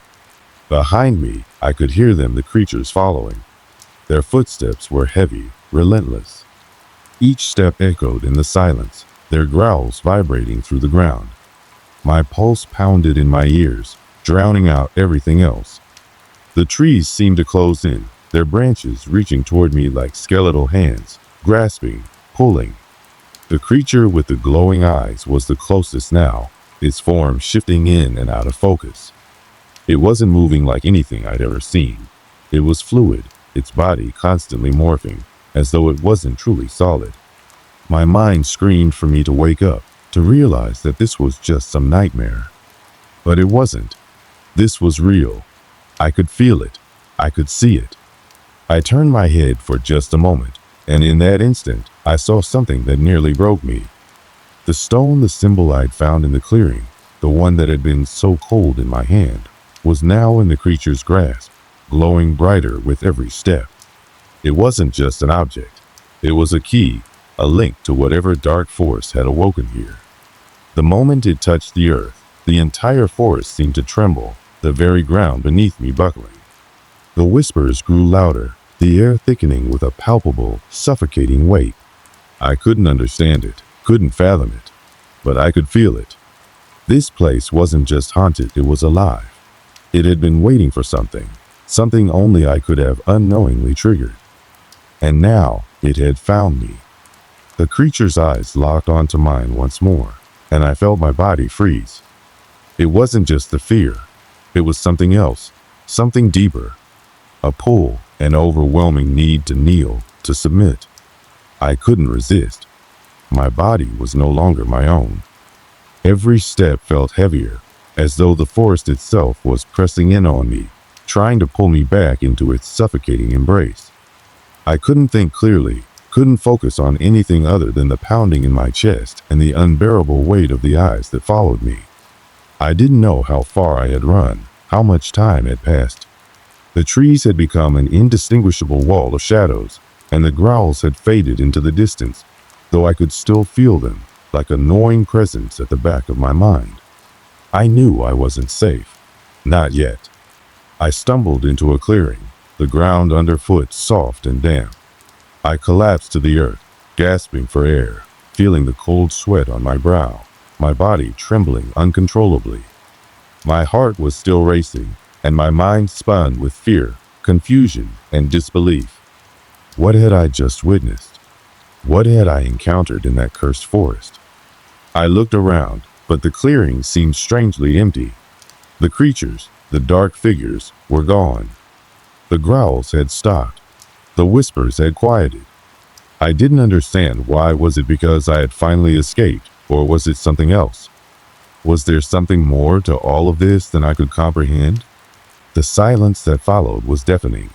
It pressed in on me, wrapping around my body like a blanket of suffocating fear. I still couldn't shake the feeling that I wasn't alone, that they were still out there, watching me from the shadows. But I had to keep moving. I had no choice. With trembling hands, I pushed myself to my feet, still dizzy from the exhaustion, but there was no time to waste. I needed to find my way out of the forest. I needed to leave before whatever it was that had chased me down there could find me again. But as I walked, the trees seemed to shift, the path ahead becoming more and more convoluted, as though the forest itself was changing, growing ever more disorienting. I'd been sure that I was heading back in the direction I came from, but now everything looked different. The trees loomed taller, their branches twisted into grotesque shapes, the ground uneven and treacherous. I couldn't remember which way I had come. It was as though the forest had rearranged itself to trap me. My heart raced again, fear seizing my chest as panic crept in. Had I truly escaped? Or was this part of the curse? Had I been marked by whatever ancient force had been lying in wait? I didn't know. I pressed on, trying to stay calm, but every sound, every rustle of leaves, every snap of twigs sounded like a predator's warning. My body was on high alert, every muscle tense, waiting for something to happen. But nothing did. The forest was unnervingly still. Hours or maybe just minutes passed before I finally saw it, a sliver of moonlight, barely visible through the trees. It was faint, distant, but it was enough. The edge of the forest. I was close. I could feel my pulse pounding in my throat, my hands trembling as I moved toward the light. Each step was a battle against the instinct that told me to turn back, to leave, to never look behind me. I didn't know what I would find if I turned around. Maybe they were already following me again. Maybe they had never left. But there was no choice. I had to escape. When I finally emerged from the woods, I collapsed onto the grass, my body giving way to the relief of the open air, the distant hum of the world outside the forest. I was free, or so I thought. But even then, even as I lay there, gasping for breath and staring at the stars above, I knew it wasn't over. I could still feel them. In the pit of my stomach, I felt the deep, gnawing certainty that I wasn't safe, not truly. That the forest would always be there, watching, waiting for its next victim. I couldn't shake the memory of those glowing eyes, the twisted forms, the feeling that something had been awakened in that place, something that could never truly be put to rest.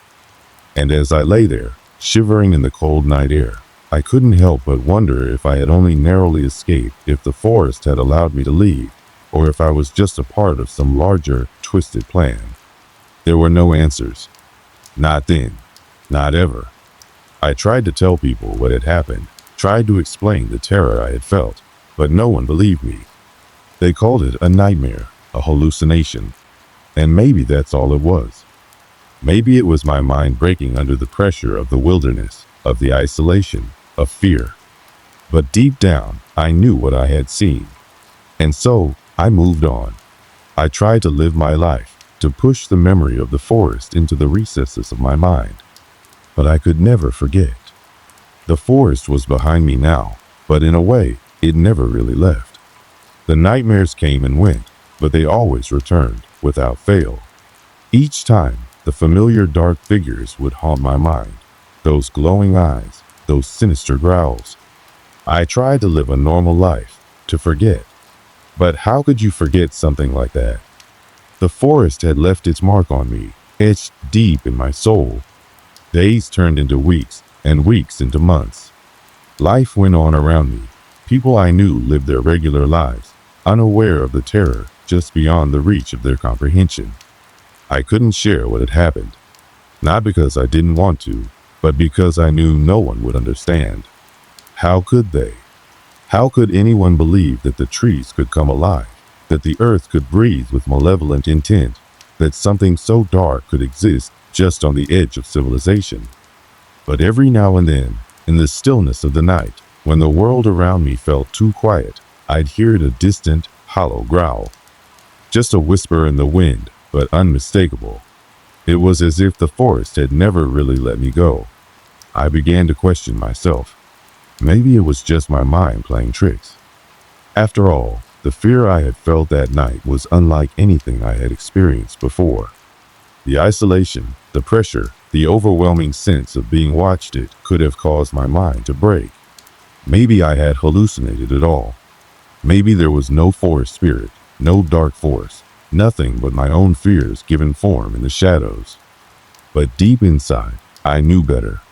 I had seen what I had seen. I had felt it. I had encountered something in that forest that no human being should ever encounter. And it was still there. I knew that too. There were days when I tried to be optimistic. Days when I told myself that I had made it out, that I had survived. But then, there were other days when I couldn't shake the thought that it wasn't over, that something was still waiting for me. I sometimes think back to that moment, in the clearing, when I thought I was safe. When I thought the worst was behind me. But safety in that place was a fleeting illusion. It was a trap, just another part of the forest designed to draw me in, to make me feel as though I had escaped when, in reality, I had been marked. I wasn't just a visitor to that cursed place, I was a part of its story now. There are times when I wish I could go back, to try to understand what it was that I had encountered. But deep down, I know that's a fool's desire. I've learned something far more important. Some things aren't meant to be understood. Some things don't belong in this world. And some places like that forest are better left unexplored. The truth is, the forest has a way of claiming you, even after you leave. Its roots don't just dig into the earth, they dig into your mind, into your very soul. I will never be free of it. Not really. No matter how far I run, no matter how many nights I spend in the safety of the light, it's always there waiting in the dark corners of my thoughts, lurking in the shadows just out of sight. I can't explain it, and I don't want to try anymore. There's no point in looking for answers when you've already found the truth. The truth is that some stories are better left untold, some places better left untouched. The forest, with its secrets and its shadows, will always remain a part of me, whether I like it or not. And so, as I sit here, reflecting on everything that happened, I know one thing for certain. No matter where life takes me, no matter how much time passes, I will never forget that forest. I will never forget what it felt like to be watched, to be hunted. I will never forget the eyes, the growls, the terror. And I will never forget the question that still haunts me, that I can never shake off. Was it all real? Or had I become the victim of my own imagination, a mind broken by fear?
It was the kind of place where time seemed to stand still, a lighthouse standing watch over the rocky coastline, battered by endless waves.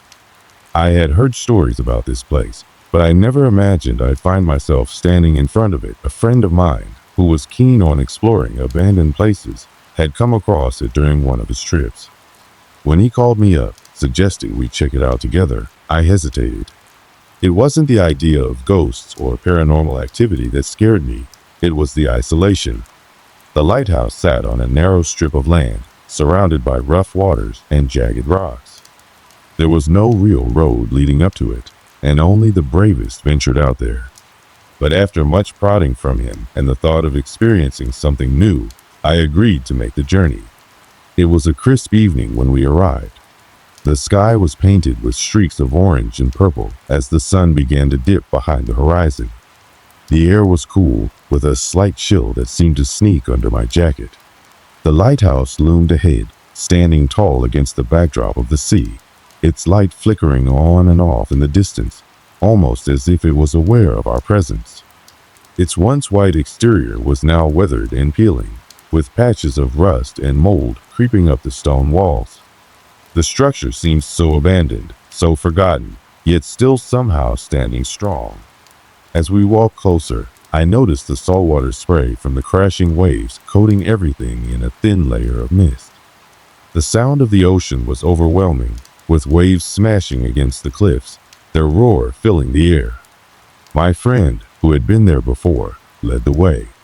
He was eager to show me the interior, a place he described as eerie but intriguing. I wasn't sure what to expect, but I wasn't entirely convinced it was as haunted as he claimed. We were both in our mid-20s, with our days filled with mundane routines. Work, school, the occasional weekend hike. Neither of us was what you would call an adventurer, at least not in the traditional sense. Yet, the promise of the unknown pulled us in. I had grown up in a small town by the coast, and the lighthouse wasn't far from home, but I'd never paid it much attention. It had always been just another piece of scenery, a landmark seen from the highway, but never up close. Walking inside the lighthouse felt like stepping into another time. The floorboards creaked underfoot, and the air inside was thick, with dust motes floating in the faint light that filtered through the broken windows. It felt colder in here, and I shivered, unsure whether it was just the temperature or something more. The walls were lined with peeling paint, and the faint scent of mildew clung to the air. In the far corner of the room, I saw a staircase leading up to the lantern room, where the light would have once shone to guide ships safely along the coastline. The place had an oppressive silence, the kind that makes your skin crawl. As my friend went ahead, I lingered, looking around, trying to take in everything. The crumbling walls, the rusting fixtures, the feeling of abandonment. There was something about this place that felt off. Not overtly threatening, but there was a sense of neglect, as though it had been forgotten by the world, only to be rediscovered by those like us, seeking thrills in the most unlikely places. Still, I brushed off the uneasy feeling that crept up my spine. After all, it was just an old lighthouse, right? Nothing more than a relic of the past, a place that had seen better days. But as I followed my friend up the stairs, the sensation of being watched, of not being entirely alone, intensified. It wasn't something I could put into words. It was more of a gut feeling, the kind that told you something wasn't quite right. The walls around me were cold, damp with the moisture of the sea air that seemed to seep through every crack. The stairs, though sturdy, felt ancient beneath my feet. It wasn't the creaking of the steps that bothered me, it was the quiet. The quiet was unnerving. It felt as though the lighthouse was holding its breath, waiting for something. Or perhaps waiting for us. At the top, the lantern room was a mess of broken glass and rusting metal, remnants of a time when it had served a purpose. We didn't linger here long, but I couldn't shake the feeling that something was out of place. My friend didn't seem to notice anything odd, but I found myself glancing nervously over my shoulder. It wasn't until later that night, as we prepared to leave, that I would realize how much we had underestimated the place. But that was just the beginning, just the first impression. What happened next would make everything that seemed trivial at the time feel far more sinister. The wind howled outside, sending waves crashing violently against the cliffs. Inside the lighthouse, the silence had returned, though it felt more like a heavy, oppressive kind of quiet. My friend was rummaging through his bag, pulling out his camera to take some more photos of the lighthouse's interior, while I leaned against the wall, trying to shake the uneasy feeling that had been lingering since we entered. It wasn't anything that could be easily pinpointed, a faint chill in the air, a strange stillness that seemed to hold the room in its grip. The kind of thing that might slip past someone's attention, but I couldn't ignore it. My senses were on high alert, a tingle crawling down the back of my neck. I glanced around, half expecting to see something moving in the shadows. The place felt abandoned, but at the same time, it felt as if it had been waiting for something or someone. It was then that I noticed the door. The entrance to the lantern room was a heavy wooden door, half ajar when we'd first arrived, but now it was closed. I could have sworn I saw it open slightly as we passed it earlier. Maybe the wind had shifted it, but somehow it didn't seem to make sense. The door had no handle, only a brass knocker that looked as though it hadn't been touched in years. Yet, there it was, shut tight. I didn't mention it at first, chalking it up to my imagination. But when I caught sight of my friend snapping pictures of the walls, I asked, "Did you close that door?" He didn't look up from his camera, only shrugged and muttered, "No, I didn't touch it." My stomach dropped. The door had been open earlier, and I hadn't been the only one to notice it. I stepped forward, trying to convince myself it was just the wind or an old door with a tendency to swing closed on its own. When I reached out to open it, I felt a sudden drop in temperature that sent a shiver racing through me. It was as though the air inside the lighthouse had shifted. The door felt cold to the touch, far colder than it should have been. I gritted my teeth, ignoring the instinct to turn around and leave. It was just a door, right? But something about it felt wrong, out of place, like it didn't belong. I pulled it open, the sound of creaking wood reverberating in the stillness. The room beyond was darker than I remembered, and it took a moment for my eyes to adjust. It was small and cramped, filled with old, rusting machinery. The kind of space that felt more like an afterthought, something that had been abandoned long before the rest of the lighthouse. But it wasn't the room itself that unsettled me. It was the shadow. There, standing near the far wall, was a figure. At first, I thought it was just my mind playing tricks, but as I squinted, I saw it more clearly. The silhouette of a person, motionless and unnaturally still. It wasn't a person we knew. It wasn't my friend. It wasn't anyone I recognized. The figure didn't move, but I could feel its presence, a weight in the air, as if it was staring right through me. I froze, my hands still on the doorframe, my pulse hammering in my ears. My friend, oblivious to what I had seen, continued taking pictures. I swallowed hard, trying to find the words to explain what I had just seen. But the words wouldn't come. "Hey," I said, my voice barely above a whisper. "There's someone in there." My friend didn't react immediately. He paused, his camera held loosely in his hand, looking at me with a puzzled expression. "What do you mean?" "No one's here." I nodded toward the lantern room. "I saw someone. Right there." He blinked, turned his gaze to the darkened room, and then stepped closer to where I stood. "You're seeing things, man," he said with a nervous laugh. But there was a tightness in his voice that made me think he wasn't entirely convinced. The figure had vanished. In the time it had taken for me to glance away and back again, it was gone. The room was empty. No shadow, no movement. Just the same rusty machinery and broken glass scattered across the floor. "Okay, maybe you're right," I muttered, trying to brush off the anxiety that gripped me. "Let's just check it out." But even as I said it, I could tell neither of us was truly convinced. The air felt thicker in that room now, heavier. The silence felt suffocating. We decided to leave the lantern room and head back downstairs. As we moved away from the doorway, I couldn't shake the feeling that we weren't alone. It was like someone or something was still watching us. The sense of being followed lingered as we descended the stairs, and when I glanced over my shoulder, I could have sworn I saw something move in the corner of my vision. But when I looked directly, there was nothing. By the time we were back on the main floor of the lighthouse, I was starting to feel paranoid. Was it just my imagination running wild? Or had I truly seen something?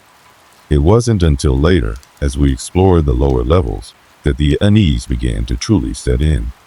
The deeper we went, the more the strange events began to pile up, each one stacking on top of the last, until it was impossible to ignore.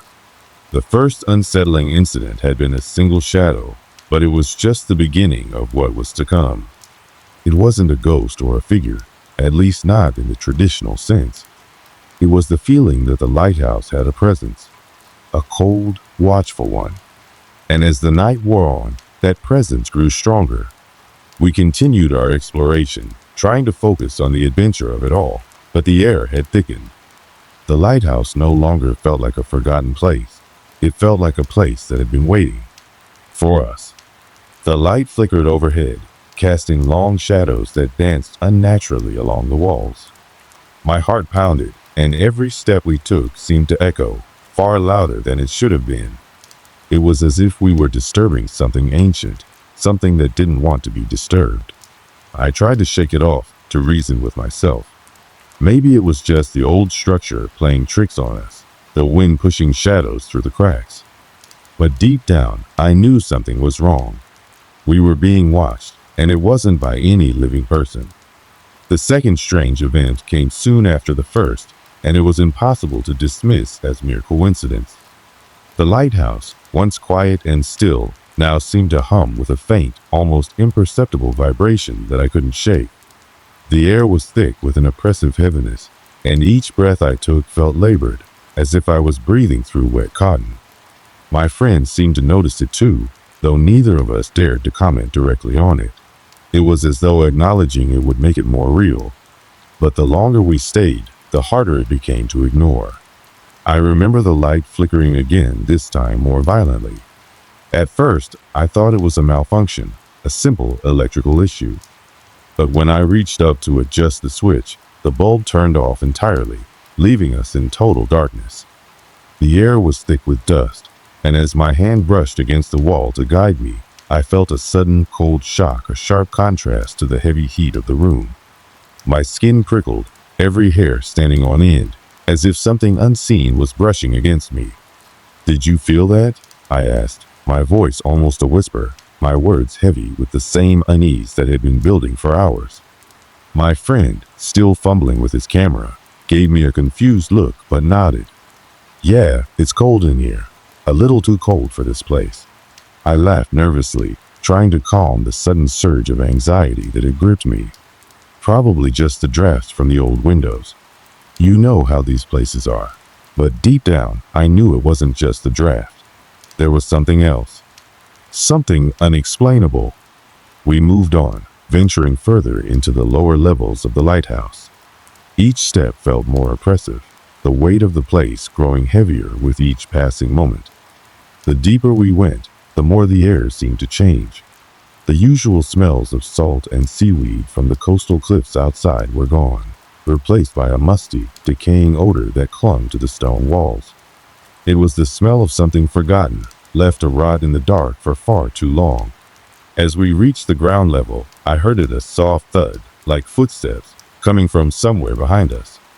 I froze, my heart skipping a beat, and turned around quickly. There was nothing. The room was empty, save for the abandoned equipment and dust that had settled over the years. But I knew what I had heard. "What was that?" I whispered, my eyes scanning the dark corners of the room. My friend had heard it too. He set down his camera and looked around, his face pale under the dim light. I don't know. I thought I heard it too. Maybe a rat or something."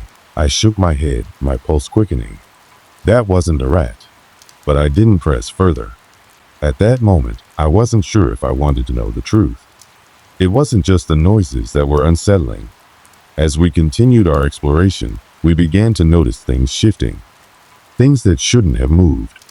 Old newspapers that had been stacked neatly in a corner, now scattered across the floor, their yellowing pages crinkling as if they had been disturbed. We found a rusted metal box tucked away in a dark alcove, and when we opened it, we were met with the strong metallic scent of something old, something that had been sealed away for years. But the strangest thing was the photograph inside. It was a black and white photo of the lighthouse, taken decades ago, showing a group of men standing near the base of the structure. But what stood out, even more than the faded faces, was the shadow standing among them. A tall, dark shape that seemed almost out of place in the image, like it had been inserted there deliberately. My friend frowned at the photo, holding it up to the light. "Who do you think these guys are?" I stared at the figure in the photo, feeling the same sense of dread that had followed us through the lighthouse. "I don't know, but that shadow, it's wrong." We both fell silent, and for a moment, the only sound was the low creaking of the lighthouse's timbers as they settled. Then the air seemed to shift again, this time in a way that made the hairs on my arms stand up. It was as if the building itself had taken a deep breath, and for a second, the temperature seemed to drop even further, until we were both shivering. "Let's get out of here," I said suddenly, my voice hoarse. But as I turned to leave, something caught my eye. At the far end of the hallway, there was a door that I had not seen before. It wasn't there when we had passed through earlier, I was sure of it. But now, it was standing slightly ajar, as though inviting us to come closer. I stepped forward cautiously, drawn toward it against my better judgment. The door creaked open as I pushed it, revealing a small, cramped room that was far colder than the rest of the lighthouse. Inside, there were more shelves, more forgotten relics. But there was something else. A table in the center of the room, draped with a thick layer of dust. The air was stale, and the smell of rot hung heavily in the room. On the table, there was a journal.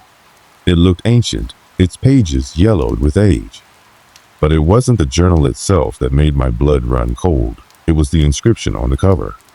The keeper's final account. I hesitated before picking it up, the weight of the book heavy in my hands. I opened the first page, and as I read the words, the temperature in the room dropped even further. The writing was frantic, almost illegible in places, but I could make out the most chilling passage. "I am not alone. The lighthouse never forgets. It will always remember those who enter and claim them as its own." My fingers trembled as I flipped through the pages, each one filled with more and more cryptic entries. The writer spoke of being haunted by visions of shadows in the night, figures standing in the dark corners of the lighthouse. The further I read, the more convinced I became that the writer had been trapped here, driven mad by something that lurked in the walls. "What is this?" My friend's voice broke through the tension, and I turned to find him standing in the doorway, a mixture of curiosity and fear on his face. I couldn't answer him. I didn't have the words. But as I looked at the journal, I knew we were not alone. The presence that had been watching us from the shadows was real, and it had been waiting for someone to find this place. And it wasn't going to let us leave. We tried to shake off the unease that had taken over, but it was impossible to ignore now. The air had grown thick, oppressive, and with every passing minute, the sense of being watched grew stronger. The lights flickered again, the once steady hum now replaced by a buzzing noise, as if something was interfering with the current. I could feel it. Something was wrong, very wrong, and I had no idea how we were going to escape it. The moment we crossed the threshold of the room, everything changed. It felt like the air itself shifted, turning heavier, colder, and suffocating. The silence that followed our every movement seemed unnatural, as if the lighthouse had suddenly closed in around us, holding its breath. I could feel my heart racing in my chest, pounding so hard I thought it might break free. My legs were unsteady, trembling with a mixture of fear and disbelief. Every instinct screamed at me to turn around and run, but I couldn't. We were locked in. There was no way out now. My friend was beside me, his face pale and drawn. He was no longer the confident, calm guy who had been joking around earlier. He was just as terrified as I was. His wide eyes scanned the room, darting from one shadow to the next, but there was nowhere to look that didn't seem wrong. "Do you hear that?" he asked, his voice barely a whisper. I had heard it too. A low, guttural sound, almost like a growl, coming from somewhere deep within the walls. It was too faint to pinpoint, but unmistakable. It was the sound of something alive, something that didn't belong here. I turned, expecting to find the source of the noise, but the room was empty. The shelves of old equipment, the desk covered in papers, nothing was out of place.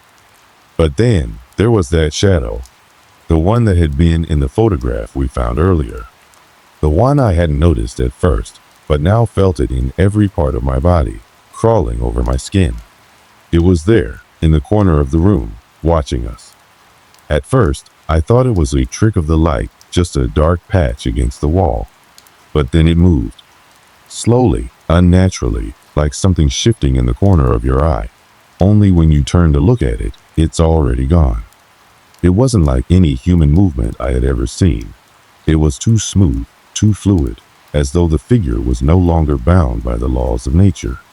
And that's when I saw it. The face. A twisted, contorted face, pale and gaunt, with hollow eyes that seemed to pierce through me. It was staring directly at us. I could feel its gaze, heavy and cold, burning into me. My blood turned to ice, and I froze in place, unable to speak, unable to move. My friend was the first to break the silence, his voice cracking as he yelled, "What the hell is that?" His words hung in the air for a moment before the sound of them seemed to be swallowed by the walls themselves. The figure stepped forward, its shape becoming clearer. It was tall, too tall. Its limbs stretched out unnaturally, twisted like the branches of a tree that had grown in the wrong direction. The skin was pale and leathery, stretched tight over bones that seemed too sharp, too angular. And then it spoke. Its voice was not a voice at all, more like a series of fragmented whispers, overlapping each other, creating a dissonant sound that made my head ache. The words it spoke were incomprehensible, but the tone, it was cold, hollow, and full of a deep, suffocating rage. "What do you want?"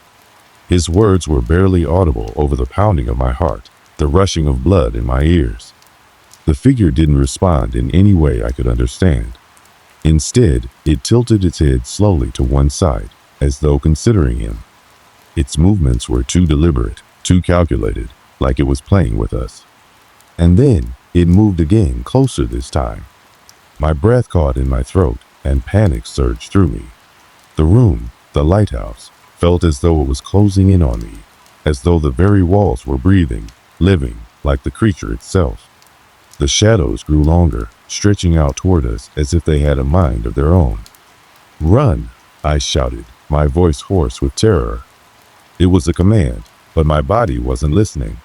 I tried to move, to take a step, but my legs felt like lead. It was as though something invisible was holding me in place, keeping me there, forcing me to face whatever this was. I glanced at my friend, and he was already backing away, his eyes wide with terror. But then, just as I thought he might escape, the figure reached out with one of its elongated, bony arms. In a blur of motion, it grabbed him. The sound that followed was a sickening crack, followed by a deep, wet tearing sound. I watched, unable to scream, as my friend's body was lifted off the ground, his legs kicking helplessly.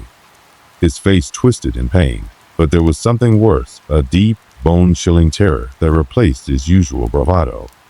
And then, just like that, he was gone. The figure dropped him like a ragdoll, his body crumpling to the floor with a sickening thud. I felt the bile rise in my throat, but there was no time to process it. The thing turned to me now, its hollow eyes fixed on me, its twisted face just inches from mine. I could feel its cold breath, could smell the rot that clung to its skin. My body finally snapped into motion, and I bolted for the door, ignoring the pain in my chest, the thudding of my heart, the tremors in my limbs. I ran, not looking back, not daring to look. All I could hear was the sound of my own ragged breathing, the pounding of my feet against the wooden floors, and the overwhelming noise of my own fear. I don't know how long I ran, or how I made it out of the lighthouse. But when I finally stumbled outside into the bitter night air, the wind biting into my skin, I didn't stop. I didn't dare look back. I had left him behind. The figure was real. It wasn't a ghost or a trick of the light. It was something older, something far more terrifying, and it had been waiting for someone like me to come along. I didn't stop running until the lighthouse was just a silhouette against the moonlight, its tall structure fading into the darkness behind me. My lungs burned, my legs felt like they might give out, but I didn't care. I had to get away. I had to get as far from that place as possible. I barely registered the miles I put between myself and the cursed lighthouse. The events of the night had become a blur, horrifying flashes in my mind, replaying over and over like a broken record. But one image was seared into my brain, and it wouldn't leave me. My friend. The look on his face as that thing dragged him away. I could still hear his final screams echoing in my head. I don't know how long I walked after I finally stopped running, But by the time I found the nearest road, the sky was starting to lighten, the first rays of dawn creeping over the horizon. I hadn't seen a single car or person in hours. It was like the world had gone quiet, like everything had been swallowed up by the darkness of that lighthouse. When the first car passed by, I waved frantically, almost in a panic. The driver didn't stop, but that was just as well. I didn't have the words to explain what had happened. How could I? How could I tell someone that a nightmarish creature had dragged my friend into the depths of a haunted lighthouse? And now I was the only one left to tell the tale. Eventually, I made it to the nearest town, a small, isolated place I didn't recognize. I found a diner, and as soon as I stepped inside, the warm, bright light of the place hit me like a physical shock. I wasn't sure if I was relieved or if it made everything worse. The contrast between the safety of the diner and the horrors I had witnessed was almost too much to process. I sat down at a booth, my hands shaking uncontrollably as I waited for the waitress to approach. I could feel their eyes on me, the customers whispering, probably wondering what a guy like me was doing there so early in the morning. The fear was still etched on my face, still clutching in my throat. But all I could think about was getting away from the lighthouse. And all I could hear was the growl from deep within the walls, the voice of the thing that had taken my friend. The waitress finally came over, her voice soft as she asked what I wanted. I couldn't make words come out of my mouth. I just stared at her, my chest tight. She asked again, but I still couldn't answer. The silence between us stretched until I felt like I might suffocate. "Are you all right?" she asked gently. I shook my head. I need help. Please." The words were out before I could stop them. She looked at me with concern, her eyes scanning my face. "What happened? Are you hurt?" I hesitated. Should I tell her? Could I? What would she think of me if I tried to explain the truth? I opened my mouth to speak, but the words wouldn't come. Instead, I leaned forward, my voice barely a whisper. "I saw something. Something horrible." The waitress's face shifted, her eyes narrowing slightly. But there was no judgment, no fear in her gaze. She seemed to understand, like she had seen this before. "You're not the first," she said quietly. "Not the first to come in here, looking like you. And you won't be the last." My heart skipped a beat. "What do you mean?" She leaned in closer, her voice barely audible. "That lighthouse, it's been around for a long time. Longer than anyone remembers. People go there, but they never come back the same. Or they don't come back at all." I stared at her, feeling the weight of her words press down on me. I had always thought the lighthouse was just a relic, a tourist trap with a story to tell. But now, I knew it was something far worse. Something much more dangerous. "Who's been there?" I asked, my voice trembling. She sighed, sitting back in her chair. "People who shouldn't have gone. But that's the thing about the lighthouse. It calls to you. It pulls you in, no matter how strong you are." Her words echoed in my mind. The idea that the lighthouse had somehow drawn me in, that it had lured me there with its dark, unseen pull, made me sick. But it also gave me a twisted sense of clarity. I wasn't the first person to survive the lighthouse, but I would be the last. I wasn't going back. The waitress stood up slowly, her expression sympathetic but distant. "You'll never forget what happened there. And you'll never truly leave. It stays with you." I didn't want to hear more. I stood up, paid for my coffee, and left the diner without another word. There was nothing more to be said. The damage had already been done.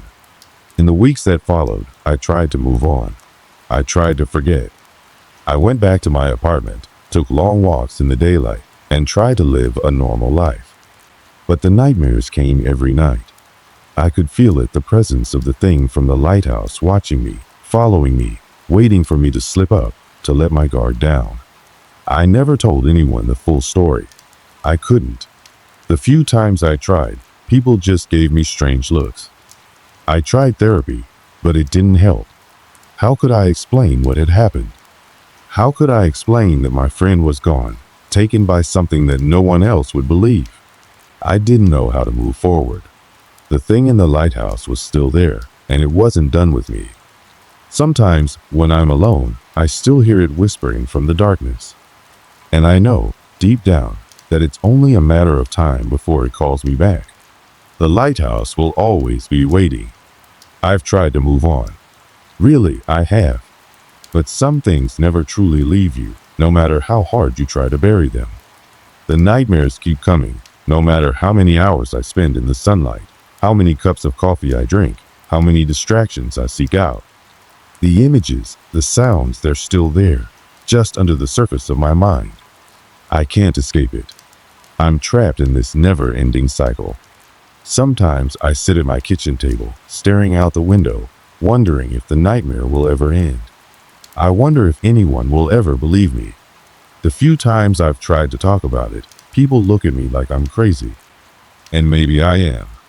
Maybe that's what this has done to me, broken me in a way I can't even explain. I can feel the shadow of the lighthouse, dark and cold, always hovering at the edge of my consciousness, waiting to drag me back. I've stopped visiting friends. I've stopped trying to make plans. The feeling of dread that grips me when I even think about it is unbearable. I know that if I go back to the town near the lighthouse, I won't be able to leave again. The thing in the dark will pull me back in. It will never stop. I have tried to do some research, tried to learn more about the lighthouse, but the people who know anything about it are tight-lipped. I even spoke to the waitress at that diner again, though I wish I hadn't. She told me that the lighthouse has always been there, that it has always had its pull on people. It's never done with you, she said. It owns you, even when you think you've escaped. Her words haunt me. The idea that something as simple as a lighthouse could be so deeply tied to the dark forces that linger in the world, that it could leave a mark on you that never fades, it's too much to comprehend. And yet, I feel it every day.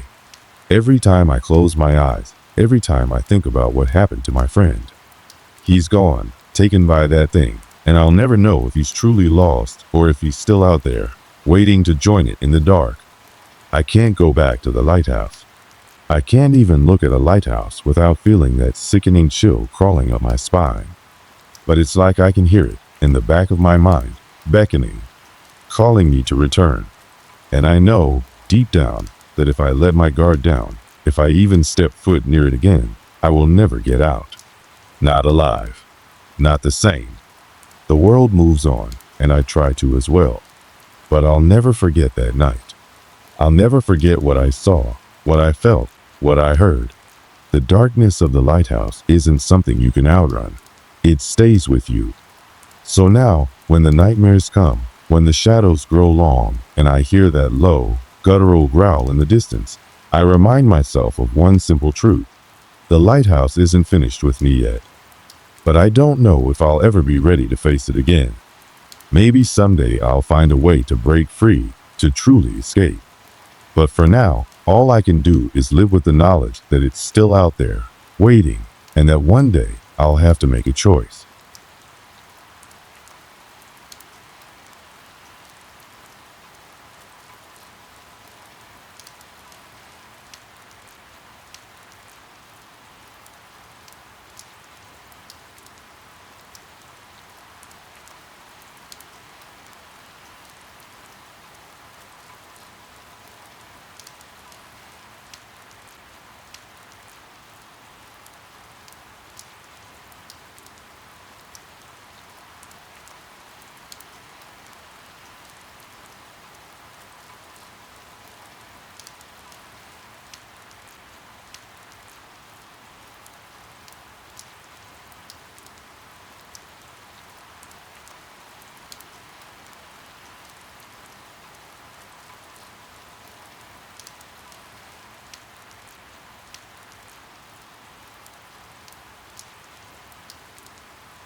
The chill in the air had started creeping in as autumn settled over our small town. The sky was a pale gray, tinged with the faintest orange from the dying sun. The streets were quiet, save for the rustling of leaves in the wind and the occasional car passing by. Nothing out of the ordinary, nothing to suggest the strange series of events that were about to unfold. I wasn't expecting anything unusual that night. It had been a long week at work, and I was looking forward to unwinding with a bit of peace and quiet. My job as a mechanic didn't leave me much room for excitement, but that was fine. I preferred things calm. No drama, no surprises, just the regular hum of engines and grease stains. My small circle of friends felt the same. We were the kind of people who didn't really seek out adventure. We were content with our routines. There was one thing that always piqued my curiosity, though.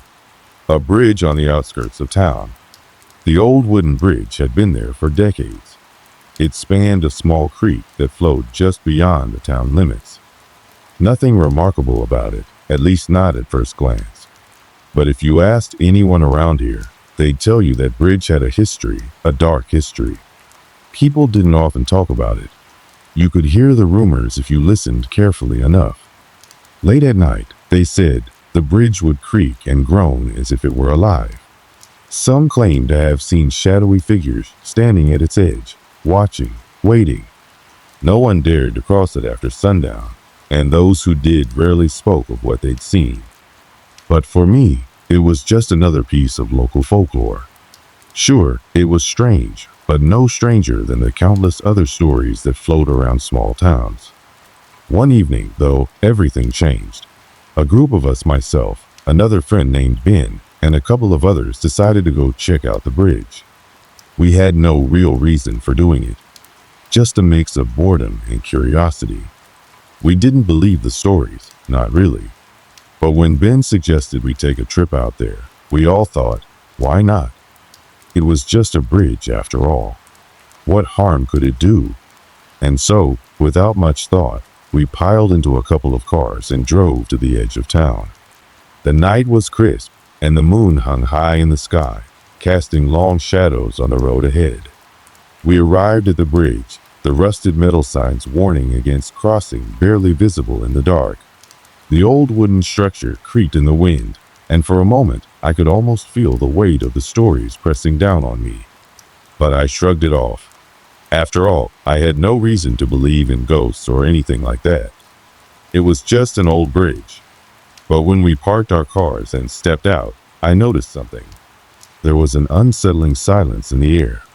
The usual sounds of the night seemed to have been swallowed up by the thick fog that had settled over the area. The others seemed to feel it too, though they said nothing.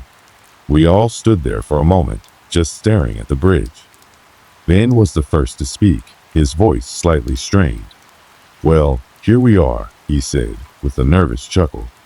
"What now?" The others laughed it off, but I could sense the tension. Something about that place felt off.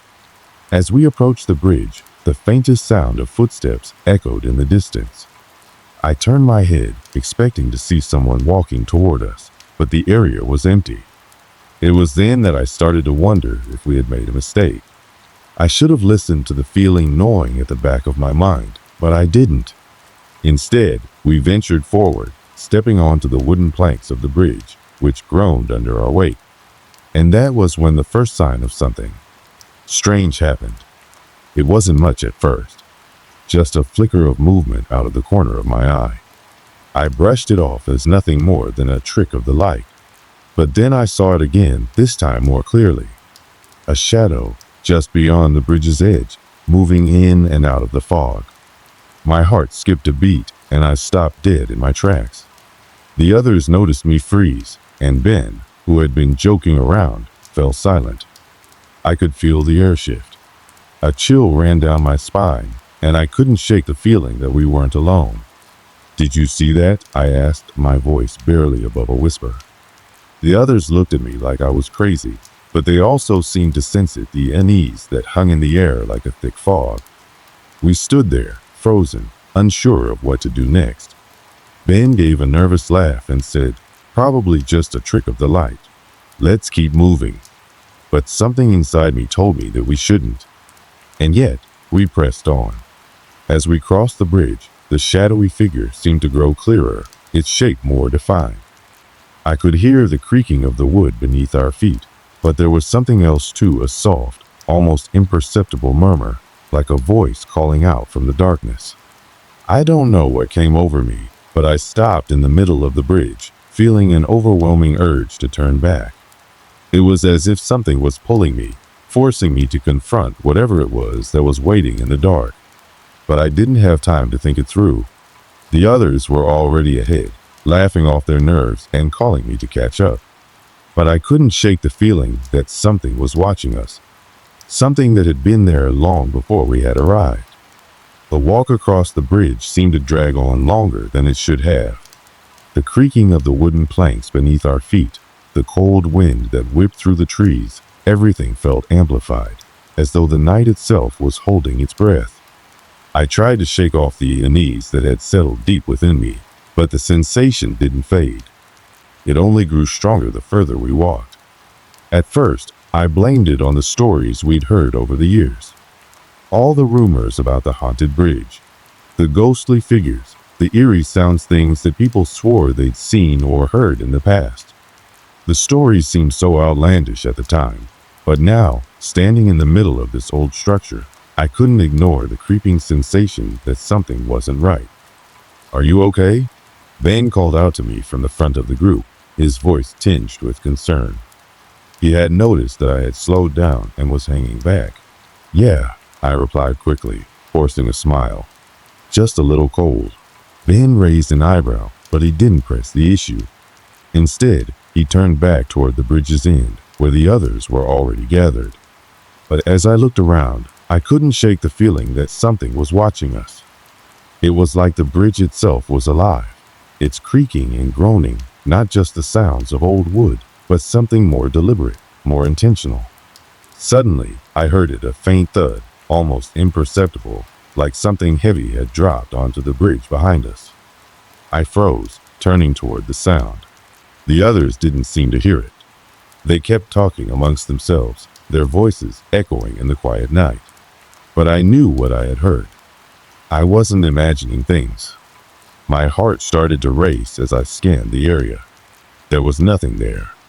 The fog had grown thicker, making it difficult to see much beyond the faint glow of the moonlight. But the sound had been real. Something was out of place. I took a step forward, closer to Ben, but I couldn't ignore the sensation that something was lurking in the mist. I could feel the weight of the silence pressing down on me, making the air feel thick, suffocating. "Did you hear that?" I asked, my voice quieter than I meant it to be. Ben, who had been trying to lighten the mood with a joke, paused and looked back at me. "What? Hear what?" I hesitated. There was a noise behind us. Ben glanced over his shoulder, squinting into the thickening fog. "Dude, it's probably just an animal or something. Stop scaring yourself." I nodded, trying to convince myself it was nothing. After all, Ben was probably right. The bridge was old, and the creaking and shifting of the wood could easily be mistaken for something else. But deep down, I knew that wasn't it. There was something wrong, something that couldn't be explained away so easily. I took a deep breath and moved to catch up with the others, pushing the thought from my mind. We were almost at the end of the bridge. Once we crossed, we could head back to the cars, and everything would feel normal again. But as I walked, I noticed something strange. The fog seemed to be growing thicker, not receding as I'd expected. It wrapped around us like a blanket, dulling the sounds of our footsteps and making the world feel small and distant. I couldn't shake the feeling that the air itself had changed. It was heavier now, almost like it was pressing down on my chest. My heart beat faster as I tried to focus on the task at hand, getting across the bridge and back to safety. But then, out of the corner of my eye, I saw it again.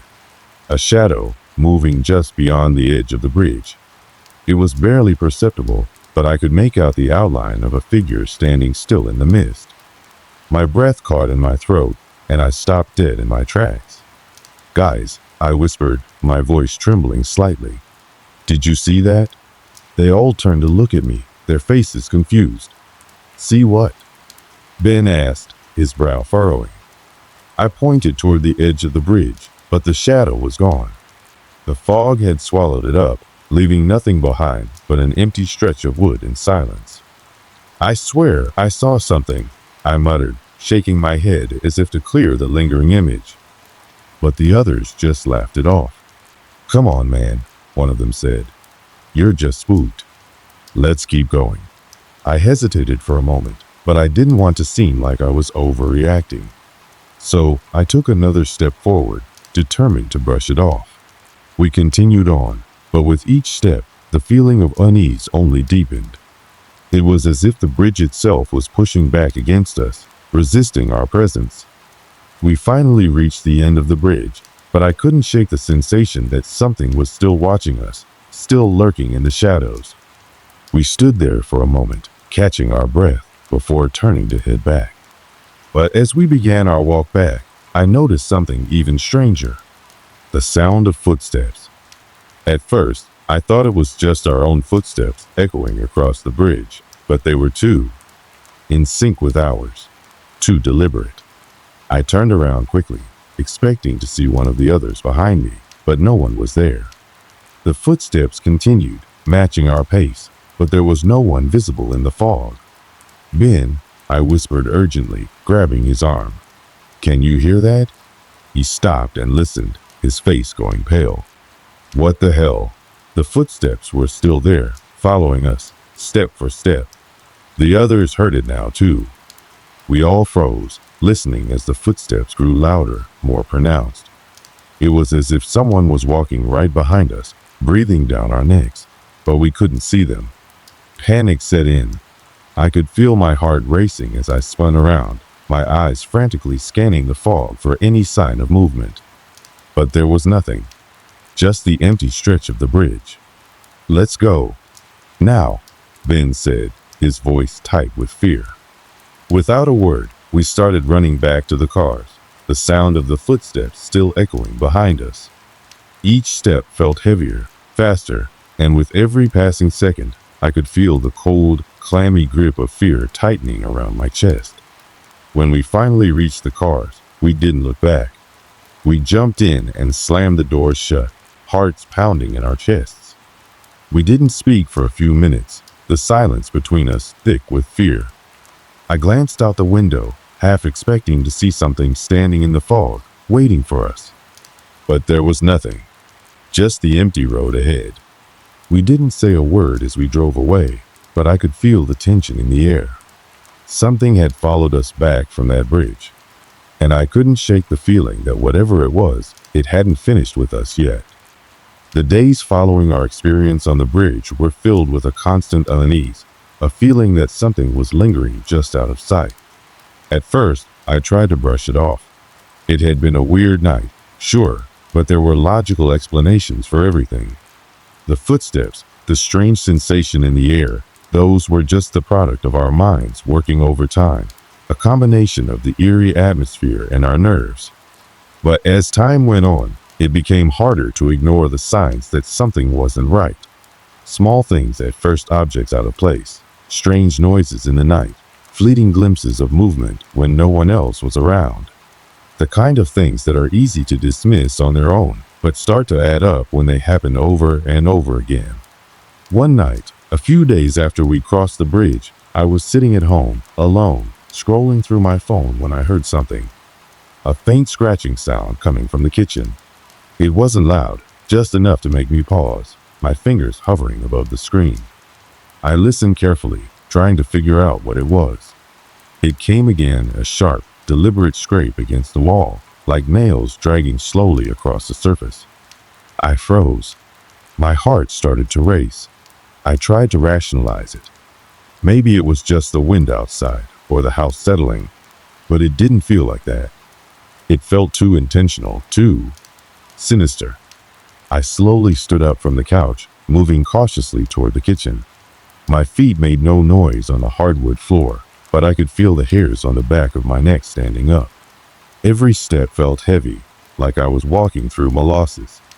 When I reached the doorway, I hesitated for a moment before peering inside. The kitchen was empty. Nothing was out of place. I glanced around, checking every corner, every shadow, but there was no sign of anything unusual. The sound had stopped. I stood there for a moment longer, trying to convince myself it was nothing. Then, just as I turned to walk away, I heard it again, this time louder, more persistent. The scratching, coming from the back door. I couldn't take it anymore. My pulse hammered in my ears as I dashed for the door, but when I opened it, there was nothing. The yard was still, the night air chilly, but there was no sign of anyone or anything that could have caused that noise. I stepped outside, scanning the area, but the only thing I saw was the dense fog rolling in from the nearby forest. A few days later, I met up with Ben, and we talked about what had happened. He'd been experiencing similar things, shadows at the edges of his vision, objects moving slightly when he wasn't looking, strange cold spots in his house that seemed to come out of nowhere. "We need to go back," he said one night as we sat in his car, parked just outside the town. "I know we said we wouldn't, but whatever this is, it's not going away. We need to figure out what's happening." I agreed. Something was pushing us to return to the bridge. It felt like the only way to stop the strange events from continuing. So, one night, we gathered a small group of friends and set off toward the bridge again. This time, we were determined to figure out what was going on. We weren't going to be caught off guard like we had been the first time. As we neared the bridge, the air grew colder, and the fog thickened, swirling around the headlights of our cars, obscuring the road ahead. The bridge stood in front of us, shrouded in darkness. It felt different this time, more oppressive, more alive, in a way that made the hairs on the back of my neck stand up. We got out of the car and stood there for a moment, taking in the eerie atmosphere. The bridge creaked in the wind, the old wood groaning under the weight of the night. But there was something else, a soft, almost imperceptible whisper on the wind, like a voice calling from the other side. "Did you hear that?" one of the others asked, his eyes wide. I nodded slowly, unable to speak. The voice was faint but distinct, coming from somewhere just beyond the mist. It wasn't words, just a soft, unintelligible murmur that sent a chill down my spine. "Let's go," Ben said abruptly, his voice sharp. He motioned for us to follow him across the bridge. We walked in silence, the fog closing in around us. Every step felt heavier, as though the bridge itself was pushing back against us. The air was thick with the smell of damp wood and decay, and the sound of the river below us seemed to grow louder, almost drowning out everything else. But then, just as we reached the halfway point, the bridge groaned loudly beneath our feet. A deep, resonant sound that echoed through the night air. We all froze, eyes darting around in panic. The wind picked up, and the fog thickened, swallowing us whole. And then it happened. From the corner of my eye, I saw a shadow moving across the bridge, just on the edge of the mist. It was quick, a fleeting glimpse, but it was there. I turned toward it, heart hammering in my chest, but when I looked, there was nothing. Just the thick fog and the stillness of the night. "Did you see that?" I asked breathlessly, my voice shaking. Ben's face was pale, his eyes wide. "Yeah, I saw it. We're not alone." The others nodded, visibly shaken. There was no denying it anymore. Whatever was haunting this place wasn't just some figment of our imagination. It was real.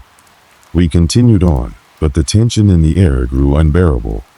Every creak of the wood, every gust of wind felt like it was warning us to turn back. The whispers grew louder, more distinct, like a chorus of voices just out of reach, their words unintelligible, but full of anger and desperation. Suddenly, one of the group let out a loud gasp and pointed ahead. There, in the mist, was a figure, a tall, dark shape, standing motionless at the far end of the bridge. We all froze, unable to move, our eyes locked on the figure. It was tall, unnaturally so, and its features were obscured by the thick fog. But there was no mistaking the shape. It was human, or at least, it looked like it. But it wasn't human. As we stood there, watching, the figure began to move toward us, its long limbs stretching unnaturally, its body jerking with each step. The air grew colder, and the whispers intensified, filling the space with an overwhelming sense of dread.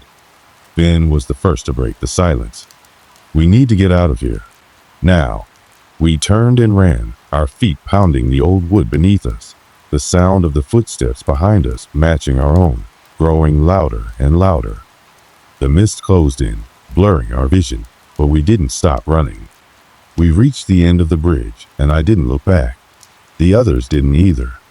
We didn't stop running until we were safely in the cars, the headlights cutting through the fog as we sped away, hearts racing. As we drove back into town, none of us said a word. We didn't need to. We all knew that whatever had been on that bridge wasn't finished with us yet. It was still out there, waiting. The night we returned to the bridge was unlike any other. There was something in the air, something palpable, heavy, that made it impossible to ignore. The world felt off. It was as if the universe itself had shifted, aligning in such a way that made the bridge more than just an old structure. It became a living, breathing entity, waiting for us to step back into its grasp. We had all agreed to go back, but none of us spoke about it. There was no need. The night hung over us like a dark cloud, pressing down on every step we took toward that cursed bridge. As we neared the entrance to the bridge, I felt my stomach tighten. The air was thick, dense with fog. The kind of fog that blurred everything beyond a few feet, making it hard to tell where the world ended and the unknown began. "This is crazy," one of the others muttered, his voice barely audible over the hum of the engine. But there was no turning back now. We had come this far, and we were determined to get answers. We parked a few hundred yards away from the bridge, and I could already feel the pull, the strange magnetic force drawing us toward it. The same sense of dread that had clung to me before was back, but this time there was an added element, a sensation that something terrible was about to unfold. We stood in the cold, fog-drenched air, facing the bridge. The wood groaned softly, like it was alive, responding to our presence. The stillness was unnerving, the only sound being the rustling of the trees in the distance and the rush of the river below. "We need to cross it this time," Ben said, his voice steady, but his eyes betrayed him. There was fear there, fear that none of us dared to admit out loud. I nodded, feeling the weight of the decision pressed down on me. "Let's do it." We walked toward the bridge, our footsteps muffled by the thick fog. It was strange, but I couldn't shake the feeling that we weren't alone. My heart raced as the creaky wooden planks groaned under our weight, but it wasn't the structure that unnerved me. It was the feeling of eyes watching us, not from the bridge, from somewhere else, somewhere in the mist. Then we reached the halfway point. The temperature dropped sharply, and I could feel my breath fogging in front of me, each exhale a reminder of how cold it had become. That's when I heard it, a whisper. At first, it was so faint I thought I imagined it. But then, it came again, closer this time, clearer. It sounded like a voice, but distorted, almost like it was struggling to form words. It was coming from the other side of the bridge. The others must have heard it too, because they all stopped and turned toward me. I could see their faces, pale and wide-eyed, their breaths quickening in the cold. The whisper grew louder, clearer, until it wasn't a whisper at all. It was a voice, harsh and gravelly, like someone trying to speak through years of decay. "Leave," it said. "Go back." I froze, my blood running cold. It wasn't just a voice. It was a warning, a command, an echo from the very depths of the bridge itself. But there was no turning back now. "We need to keep moving," Ben said, though I could see his unease in the way his hands trembled. "Whatever it is, we'll deal with it when we get to the end." But as soon as we started moving again, the air grew heavier. The weight of it pressed down on my chest, making it harder to breathe. Every step felt like a struggle. The fog thickened, swirling around us like a living thing, and the voice. It followed us. "You shouldn't be here." The words were clearer now, but they didn't come from just one place. They seemed to echo around us, bouncing off the walls of the bridge, surrounding us from all sides. It was as if the bridge itself had come alive, speaking to us in voices that were both ancient and otherworldly. Then we saw it. At the end of the bridge, where the darkness met the thick fog, there was a shape, a figure. tall, thin, and motionless, standing just beyond the mist. It wasn't a person, at least, not anymore. It was something else. Something twisted and wrong. My heart pounded in my chest, a loud, deafening thud in my ears. I tried to move, but my feet felt like they were glued to the ground. The others seemed to be in the same state, frozen, unable to move, unable to breathe. The figure took a slow step forward, its limbs stretching unnaturally long, jerking with each movement. It was no longer a human figure. It had distorted, twisted, as if something had broken it beyond recognition. Its face, if you could even call it a face, was hollow, empty, with only darkness where the eyes should have been. Its mouth was open wide, as if it were screaming, but no sound came from it. Only the whispers, louder now, filling the air around us. "Run!" The voice croaked, desperate, pleading. "Run before it's too late." I don't remember who screamed first. Maybe it was me. Maybe it was Ben. All I know is that we all turned and fled at the same time, our legs pumping, our hearts pounding in our chests as we ran toward the far end of the bridge. But the figure wasn't far behind us. Its movements were jerky, unnatural, as if it were caught between the realms of the living and the dead, stretching and warping with each step it took. I could feel it, the presence. It was closing in on us.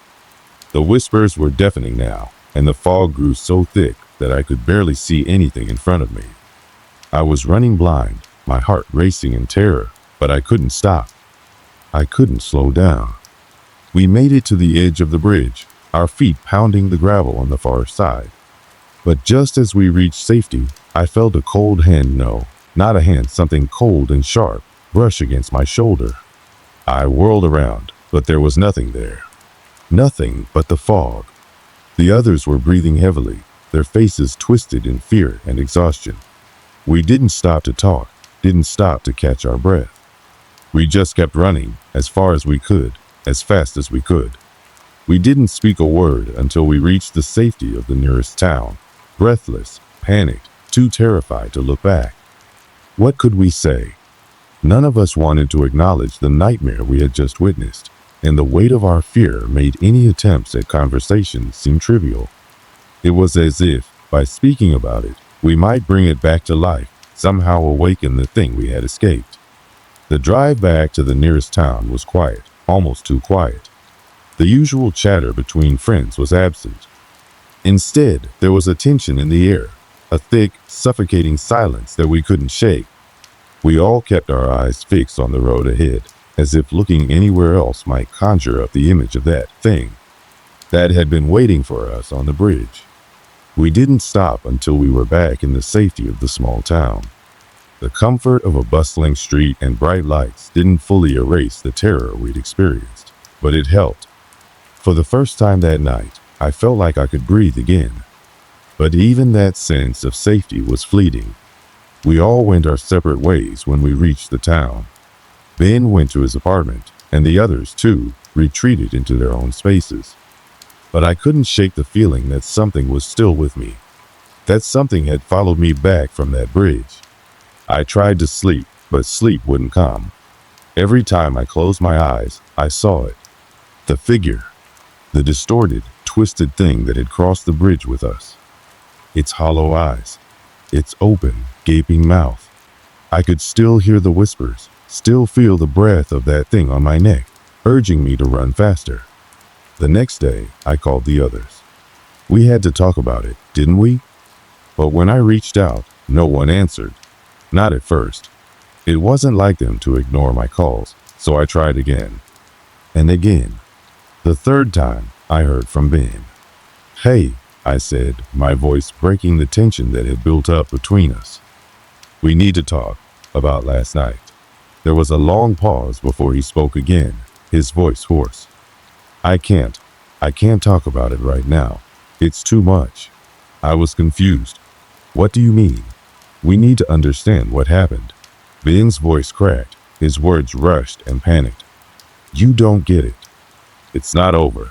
I feel it. I feel it watching me." I froze. "What do you mean? What's happening?" "I don't know," he whispered. But it's like something is with me. It's in my house. It's in the walls. I can hear it, like the whispers are right there. It won't let me go. The phone call ended abruptly, and I was left in stunned silence, my hand gripping the phone as if it might shatter at any moment. I couldn't believe it. Had the thing from the bridge followed him? Had it followed us all? I wasn't sure who to call next. Should I contact the others? Should I warn them? But then I thought better of it. I didn't want to drag them back into that nightmare, especially not when I had no answers. What good would it do to bring them into something we couldn't explain, something we couldn't escape? But I couldn't sit still either. That's when I made the decision. I had to go back to the bridge. It was madness, I know, but I had to see it again, to face whatever we had encountered, and maybe, just maybe, to finally get some answers. It was just me this time. I didn't want anyone else to come with me. No one deserved to go through that again. I drove out to the bridge alone, my headlights cutting through the fog as I approached the place we'd run from. The familiar structure loomed in the distance, and for the first time, I felt more than just fear. I felt a strange pull, as if the bridge was calling me back, pulling me toward it. I parked the car a distance away, and without hesitation, I started walking toward it. Each step felt heavier than the last, the weight of dread pushing down on me, but I couldn't stop now. The closer I got, the more the world seemed to shift around me. The air was thick, suffocating, and the fog seemed to move with an unnatural purpose. As I reached the base of the bridge, I could feel it, the same presence from that night, hovering just beyond the fog. I stood there for a moment, gathering my thoughts, listening to the eerie silence. No whispers, no voices, just the sound of my own heartbeat thudding in my chest. But then, as I stepped onto the first plank of the bridge, it happened. The whisper. It was faint at first, just barely audible, but as I moved deeper onto the bridge, it grew louder. The voice, distorted and hollow, beckoned me forward. Leave. Leave now. The voice was unmistakable. It was the same one we had heard before. But this time, it was stronger, more insistent. It was as if the bridge itself was alive, trying to push me away, to warn me. I didn't listen. I pressed on. And then, just as I reached the middle of the bridge, I saw it again. The figure. It stood there, its form hidden in the fog, but this time there was no mistaking it. The figure was real. It was here, waiting for me, its limbs stretched and twisted beyond recognition. But this time, it didn't approach me. This time, it just watched. It didn't speak. It didn't move. It just stood there, its empty eyes staring into mine. I felt a chill run through me. I knew, without a doubt, that this wasn't over. That whatever had happened to us on that bridge wasn't just an isolated event. It was something far more sinister, something we couldn't escape. And yet, there was something else in the air, a sense of finality. A feeling that I had somehow completed whatever twisted journey I had started. The bridge had taken its toll on me, but I had confronted it. I had seen the figure, the entity, and I had survived. In that moment, I felt as if I had reached the end, that whatever happened next would not be on my shoulders. I didn't look back as I walked away. I didn't need to. Whatever was there was not going to follow me anymore. I left the bridge and never returned. Back in town, Ben's call came soon after. His voice was shaky, panicked once again. "It's gone," he said. The whispers stopped. "It's gone. I can't explain it, but it's gone." I couldn't explain it either, and I didn't need to. Some questions, I realized, don't have answers. Some things are beyond our comprehension. I haven't thought about the bridge much since then. The nightmares stopped, the whispers faded, and the town moved on. But sometimes, when I close my eyes at night, I feel the weight of the fog again. The coldness, the pull, and I wonder, just for a moment, if it really is over. It's been months since the night on the bridge. Life has gone on, and I've tried to move past it, tried to convince myself that what happened was just some strange, inexplicable event, a product of fear, overactive imaginations, and bad timing. But there are nights, in the stillness of the quiet hours, when I find myself thinking back to that bridge, to the thing that watched us from the shadows, and the whispers that followed us home. I've told myself countless times that it's over, that I'm safe now. But I've also come to realize something that I can't shake. Some things never fully let go. Some experiences, no matter how hard you try to forget them, remain tethered to you. And sometimes I find myself wondering if that's a good thing or a bad thing. The truth is, I'll never know what exactly happened that night. Was it a ghost? A manifestation of some ancient curse? Or was it just something we couldn't fully comprehend? A force of nature beyond human understanding? I've spoken to some of the others about it, and they all seem to feel the same way. No one has any answers. No one can make sense of it. And maybe that's the way it's supposed to be. But there's a weight that still hangs over me, a strange, lingering sense of unease that creeps up on me in the quiet moments, in the dark spaces between waking and sleeping. There are nights when I can almost hear the whispers again, low and faint, just on the edge of my hearing. And sometimes I can almost feel the eyes on me, the feeling of being watched from somewhere far away, from somewhere I can't see or understand. But here's the thing, I think about it less now. Time has a way of dulling the sharp edges of fear. The nightmares have become less frequent, the sense of dread less immediate. It's as if the bridge, whatever it was, has receded into the past, a memory I can choose to leave behind.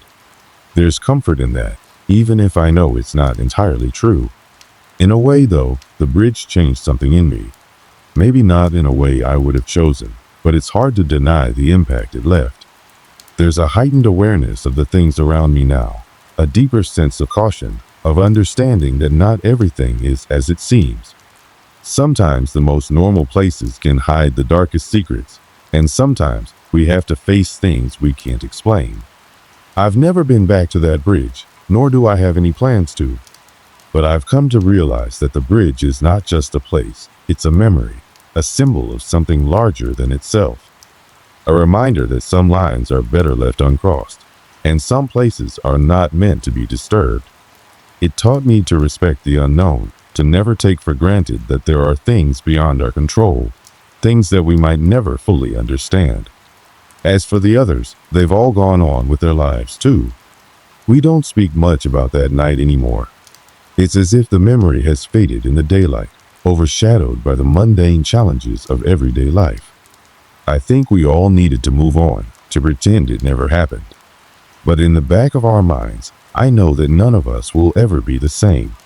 Sometimes I wonder if the thing we saw was truly gone, or if it simply moved on, waiting for the next person foolish enough to cross that bridge. But then I remind myself that it doesn't matter. The past is the past, and there's no use in dwelling on what can't be undone. I'll carry the memory of that night with me forever, not as a haunting, but as a lesson. A lesson that some things should be left alone. Some places should be avoided, and some encounters should never be sought out. Life goes on, of course. We move forward, even when there are shadows in the corners of our minds. And in time, those shadows grow fainter, fading like the fog that once surrounded that bridge. But they never truly disappear. They linger, quietly reminding us that we're not always in control, that there are things in this world that defy explanation. And for some, that is the true horror. As I sit here, reflecting on the events of that night, I can't help but feel a strange mix of gratitude and fear. Grateful that I survived, that I made it out of there, but fearful of the unknown, the possibility that there's something out there, waiting, watching, just beyond our reach. So, if you ever find yourself near a bridge, any bridge, especially one that seems to have a history of its own, be careful. It might seem like a simple crossing, just another part of your journey, but you never really know what lies on the other side.